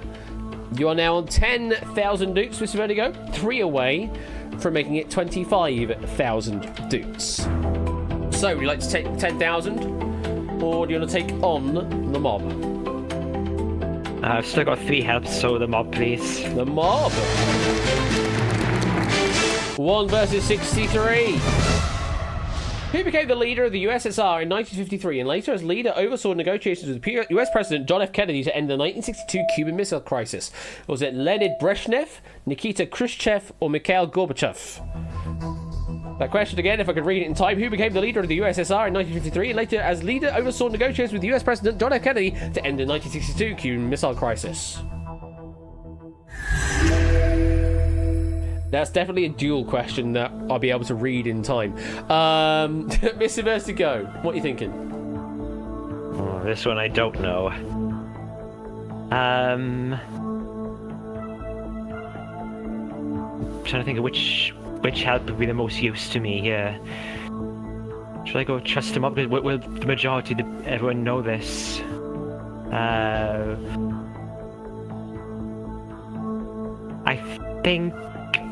I think I'll try poll the mob. Okay. And what option do you want to poll for? Oh, let's go with B. Nikita Khrushchev. Nikita Khrushchev. Okay. So let's see how many of our remaining 63 mob members went with B. Nikita Khrushchev. Ooh. Okay, that looks good. 41 of 63 went with that, so that's about 2/3. It's about 2/3 of the mob, which would make that the majority, like true majority in that case. I think, yeah, it looks like it would be the true majority value. So, yeah. Looks plausible, but we have seen massacres. It could be that it is another possibility. So, what do you make of that, Miss Vertigo? Well, I think Gorbachev might have been a bit later than 1953. The thing is, I don't know when A became to power. Oh, blimey. Let's see.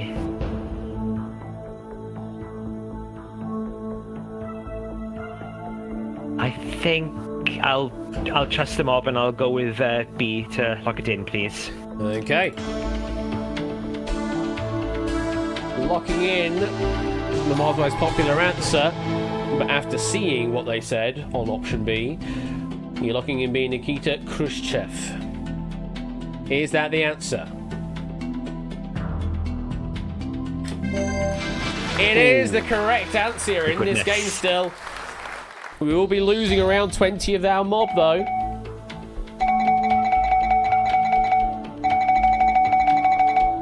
There they go. Just one shy of the next level up. Lottibus, Lord Hovis, Silver Electron, Shadow Aiden, and a smattering of AI getting that one wrong. Leaves you, Mr. Vertigo, you're on 50,000 dukes now. And you're one away from making that 75,000 dukes. You're now in the second half of the game, meaning you get to see the category before making your mind up. So, let's continue on. You only need one mob eliminated to get to the next level up. You need 11 to get to your 100,000. The next category is TV and film, again. As it comes up. Though, I don't think you've had any TV film in your run yet. So, it's going to be TV and film. Do you want to take the 50,000? Or do you want to take on the mob? TV and film is one of my strongest subjects. He says, well, you know, knowing my luck, it'll probably be something I've never seen. But, yeah, I'll keep going. The mob, please. The mob! It is 1 versus 41. Which of these was a 2018 spin-off of the American reality TV series The Bachelor that aired as counter-programming against NBC's coverage of the Pyeongchang Olympics? Was it The Bachelor Summer Games, The Bachelor Spring Games, or The Bachelor Winter Games? Mob blocking your answers. Which of these was a 2018 spin-off of the American reality TV series The Bachelor that aired as counter-programming against NBC's coverage of the Pyeongchang Olympics? Was it The Bachelor Summer Games, The Bachelor Spring Games, or The Bachelor Winter Games? God, that's a lot of words, and the bot actually reconnected, so I'm hoping all the messages came through, but we might be seeing a potential massacre. We'll see how it happens. Mr. Vertigo, thoughts?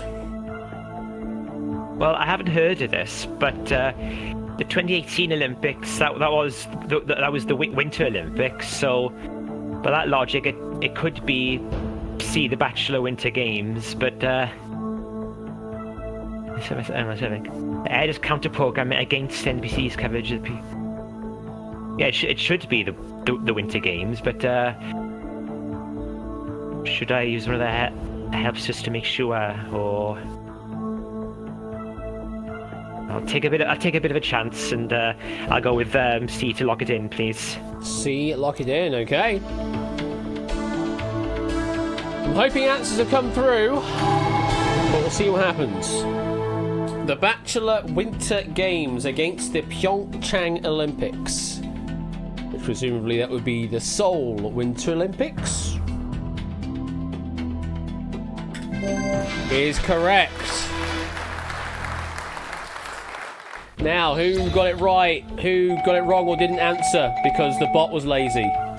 Okay, we've got some answers come through. Flyboy Cetra got it wrong, or the bot was lazy enough, and some AI getting that wrong. Now, Mr. Vertigo, here's where it gets interesting, because you are now at that 100,000 dupe level you mentioned before. It is 1 versus 29, means you need another 9 eliminated to get up one further rung up the ladder. Let's have a look at the next category, see what you want to do. General knowledge is the next category. It's about as broad as it gets. So, what do you want to do, Mr. Vertigo? Would you like to take the 100,000 dukes? You've been here before. Or do you want to take on the mob on general knowledge? Let's go for the mob, please. Go for the mob. It could be TV and film. Could be. Here's your question. In Japanese language, which writing system would be the most appropriate when transcribing foreign language words? Is it kanji, katakana, or hiragana? Mob, locking your answers now, please. In the Japanese language, which writing system would be the most appropriate when transcribing foreign language words? Is it kanji, katakana, or hiragana?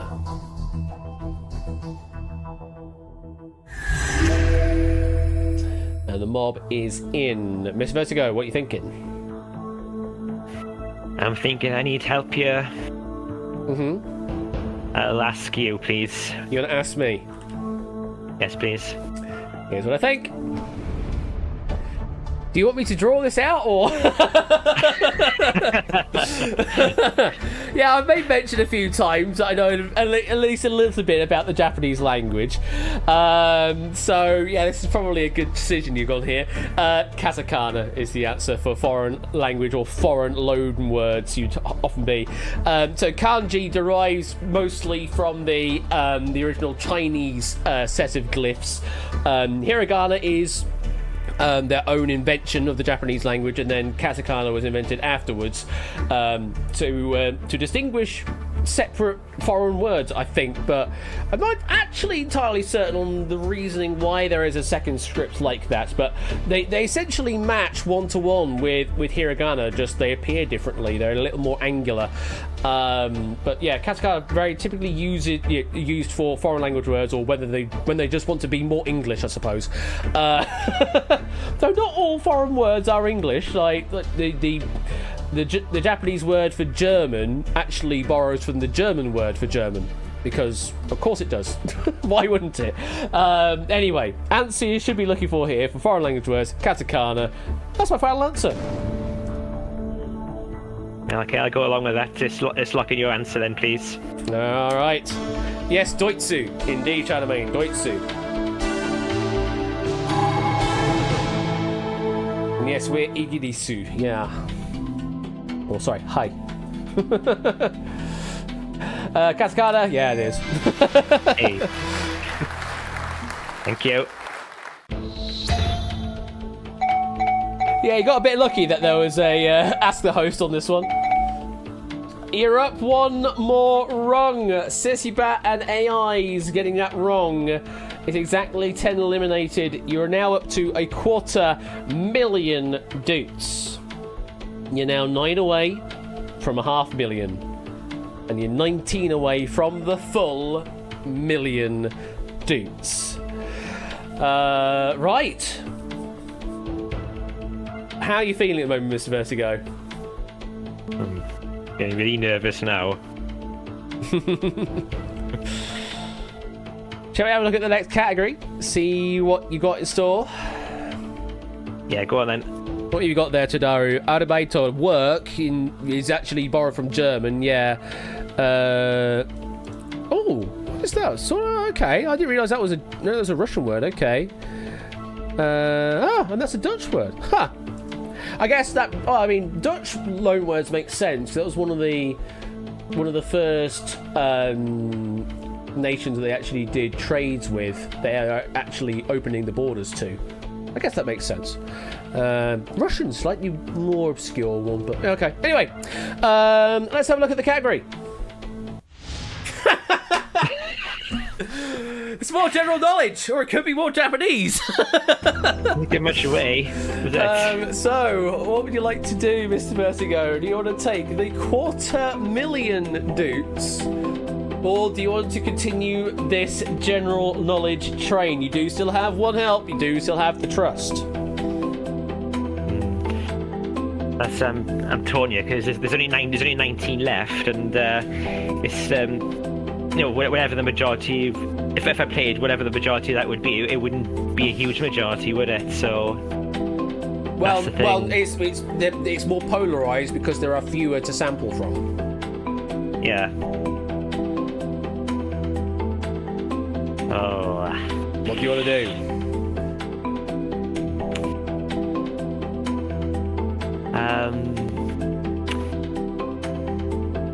This is I think this is the furthest I've got in 1 versus 100 when I've been in the hot seat. So, rightly or wrongly, I'm gonna take the doots, please.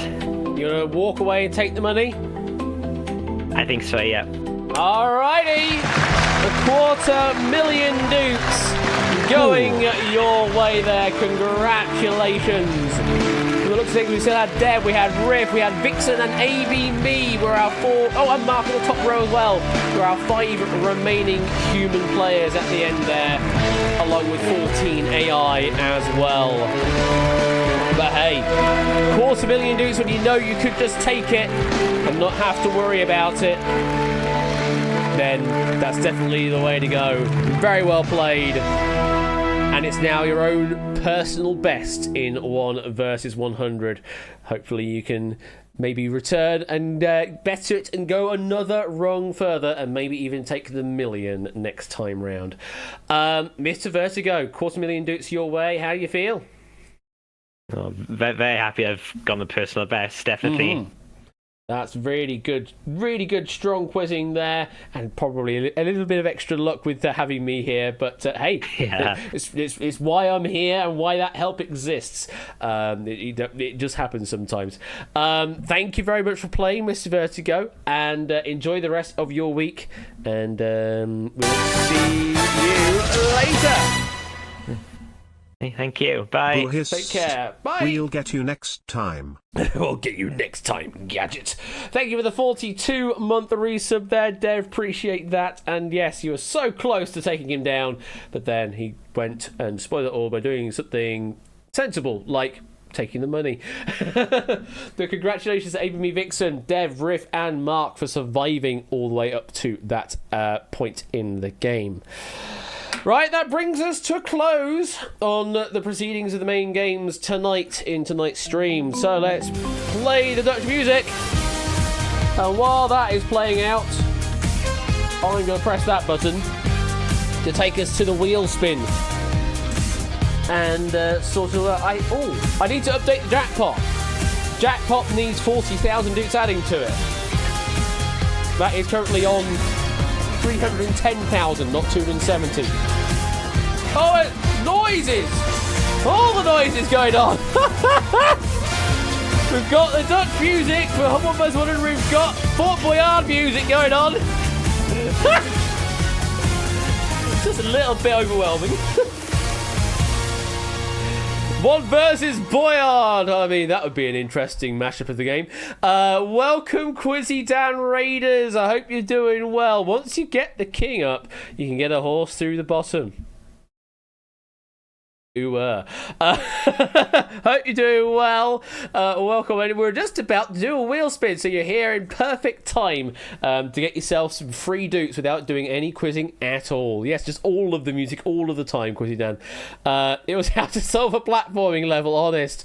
That's what they all say. Quizzy Dan. But I'll take your word this time. Right, let's do a wheel spin, and we'll find out what we've got for you tonight. You try very hard at wheel spin. Oh dear, Rick. Here we go then. Dukes. The jackpot is on 310,000. Just to add that clarification again. I forgot to update the wheel. Oh, I need to tighten the nut up again. We are on for... Do you want to stop? We are on for a lottery tonight, folks. What the hell? Okay. Sure thing. We're up for a lottery tonight. Okay, let me get the lottery up. In space, very much so. Let me load the lottery software up, because we could be here for a while. The marble streak is over, very much so, and we've got a big old prize to pay out here for the lottery. You don't know this, Proogs? You've never seen the lottery? Wow, okay. Well, I'm going to be seeing some brand new stuff. I need to go to stream settings, because you'll need to go to your channel point redemption. So if you've just come in for a raid, you might not have any points to work with here, I'm afraid, so hard luck. But if you've got channel points to redeem, this is the time to do it now, because that is how you get your tickets to play this lottery. I've got to remember how to use the lottery machine again. Do we have voice of the balls again? We do still have voice of the balls, I think. Yes, pre-intro, we do have that. And what is my payout schema currently tonight? payout scheme is... Oh, yeah, it's the big payout. 10 million dukes if you can get the jackpot. Cool. Right, so let's do the thing. Let's do the thing. Get those binger dabbers ready, because it's time for Quizzy Lotto with Daniel Ash. Of course it had to be that one. It rolled randomly with the Quizzy Dan raid. For the National Lottery draw live from space. I'm Toadboy123, the voice of the Blunderballs, and with me, as always, is Ash the Bash. Hi there! So, if you'd like to do some lottery stuff, then I'm activating some stream redemptions right now. You can claim a lottery ticket by specifying the numbers in a message. You can claim a lucky dip. You just pick 6 random numbers for you. You can claim 10 lucky dip tickets all at once. Pick 6 random numbers 10 times over. There'll be 10 different sets of numbers, not the same one 10 times. And then you can claim 100 lucky dip tickets as well. Uses the old UK lottery number system 1 through 49, not the 1 through 59 system that it is these days. So yeah, 1 through 49. I'm hoping everything is coming through fine. Oh, it says it's offline. Oh, hang on. Stop then. Stop. Stop you redeeming. It should be refunding them, because I did update the code to do that. So it should have been refunding all of those. I need to actually load the balls so that it activates the machine. So load the machine. Now the ticket lines are open, and now I can switch the thing on. So claim a lottery ticket, claim a lucky dip ticket, claim 10, and claim 100. Now they should be working. There we go. Now they are working correctly. There we go. And now the chat, I can't read. Can't read the chat anymore because it's just a flurry of point redemption activity. So we'll leave you to claim some tickets for a couple of minutes. And I'll quickly go over the payout scheme as well while I'm thinking about it.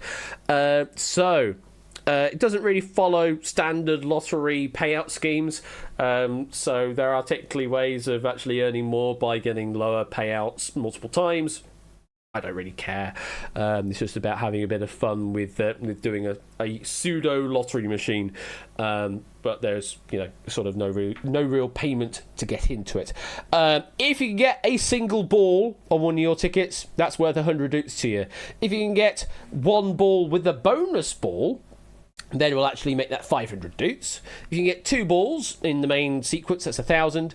3 balls in the main sequence, that's 5,000 dukes. 4 of the main sequence, 10,000. 4 with a bonus is 50,000. 5 on its own in the main sequence is 100,000. 5 with the bonus is 1 million. And if you can get all 6 in the main sequence, then it is 10 million dukes. Yes, you heard that right. You can earn tonight 10 million dukes if you can hit that jackpot. I mean, you can hit it multiple times technically with multiple tickets, but the likelihood of you hitting the jackpot is low. It should be something like 14 million to 1, but it's not 0. So it is entirely possible that someone could be walking away with 10 million dukes tonight on the lottery. It's just how it goes. So yes, this is the lottery machine floating in space, or pseudo space, and we will be firing up that rock and roller in a moment. What is Sheldon doing?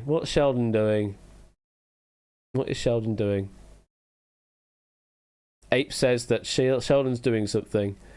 What have you done? Sheldon? All right, you've done that. Okay, fair enough. Sure, all right. We'll see if that pays off for you. So yes, you can specify actual tickets, or you can just do lucky dip, and it just gives you 10 random ones. It doesn't tell you what they are, but it is tracking them internally, and we'll do so properly. Oh yes, and it does count against duplicated numbers. Thank you, Score, for testing that. But yeah, I'm glad that code is still in. So it does refund if you give me a duplicate digit sequence. There should be 6 different numbers from 1 through 49. No, you should be able to claim any number of them, Mark, unless it's configured incorrectly. Could be that it's set up for only 1 redemption's worth of that, but it should. No, there's no cooldown on that. You should be able to redeem that as many times as you want. So yeah, should be able to redeem 10x multiple times. Should be able to redeem 100x multiple times as well.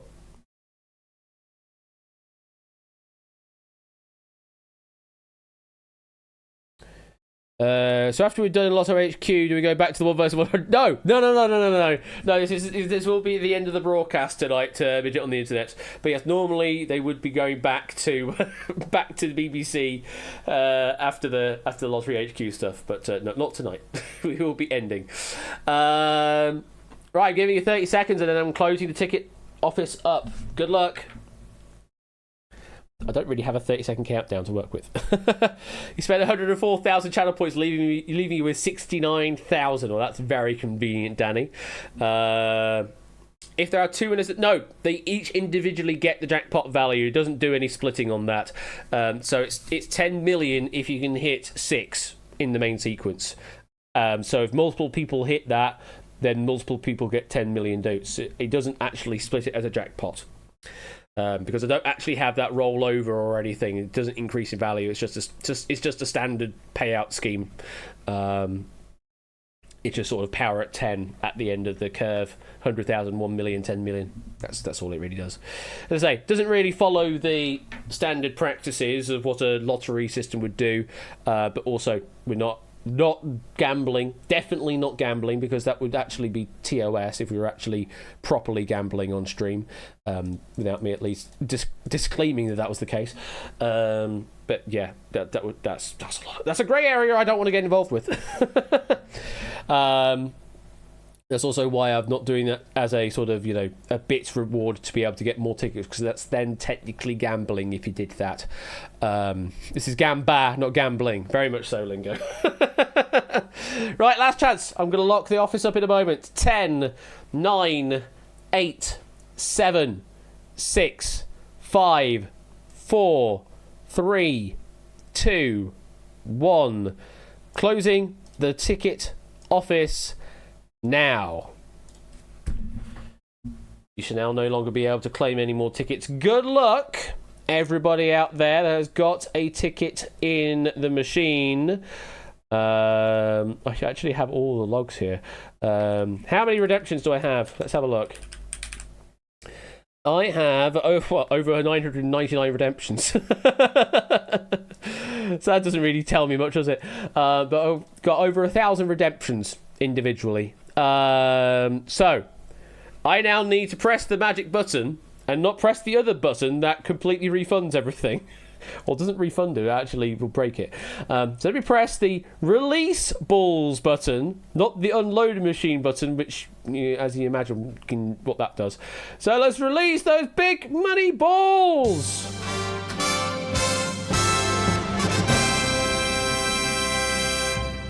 And there they all go around. What set of balls are we using? I don't know, Aurora. Why do we even have that button? It's a debug button, Amy. Okay. Are we all ready, folks? Set of balls, Ed. Yeah, there you go. We'll go with that joke. Good luck, folks. And let's draw.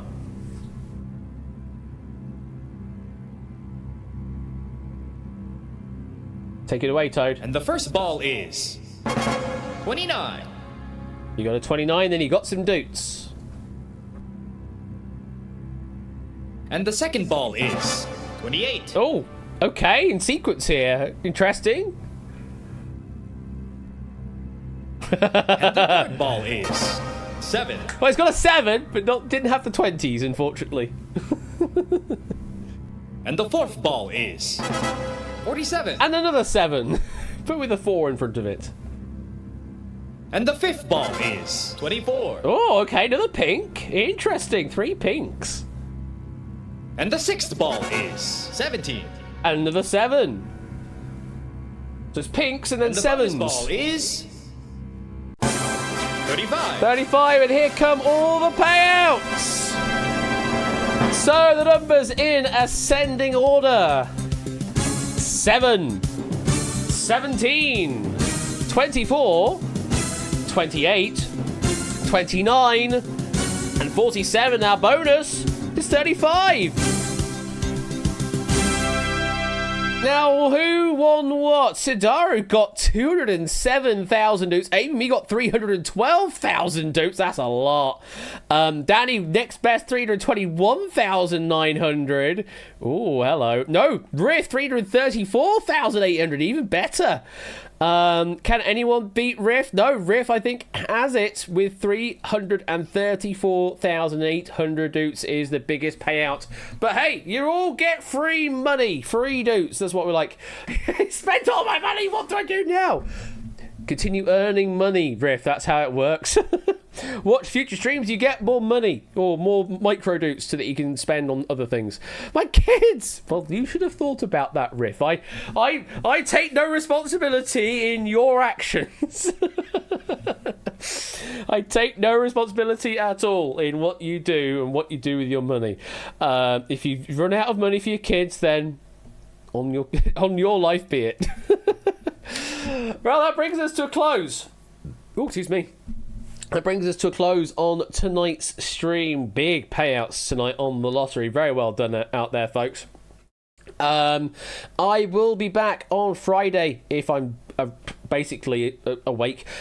Depends on how busy things are going. But we will be back on Friday. Might be a bit of a shift to the schedule because Vault might have to be pushed back as well. But we'll do Untitled Grid Game to warm up with. We will have 5 minutes to fortune. I know I have that available from Oni.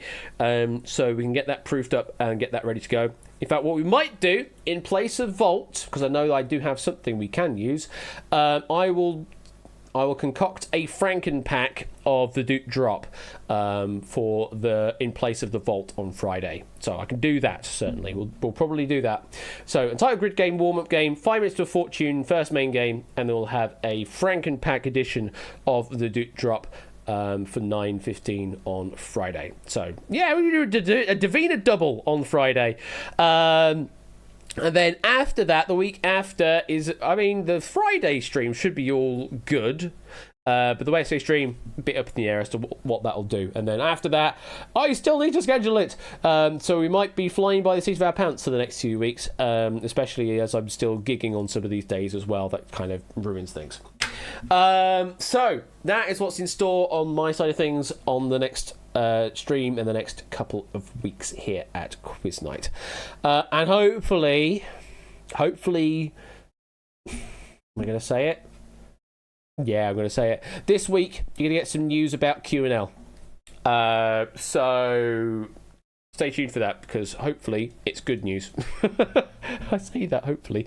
But yes, should be getting some news about Q&L, or Q&L 2, should I say specifically, at the end of this week. So, please. Anyone to raid into tonight? To close out tonight's stream, let's have a quick look. Let's have a look. You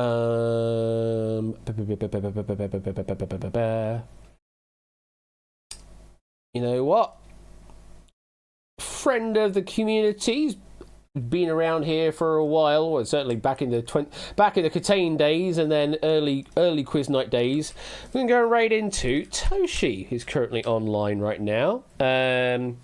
Who's what are they playing right now? Is it Splatoon? Yes, looks like it is Splatoon right now. So go and give Toshi some love, and we'll see you on Friday for some more Quiz Night stuff. And that's to remind people of the donation link I posted in Discord a few days ago. You can post it in the Discord again, Mr. Vertigo, if you want to. Take care, and I'll see you on Friday for some more Quiz Night. Bye!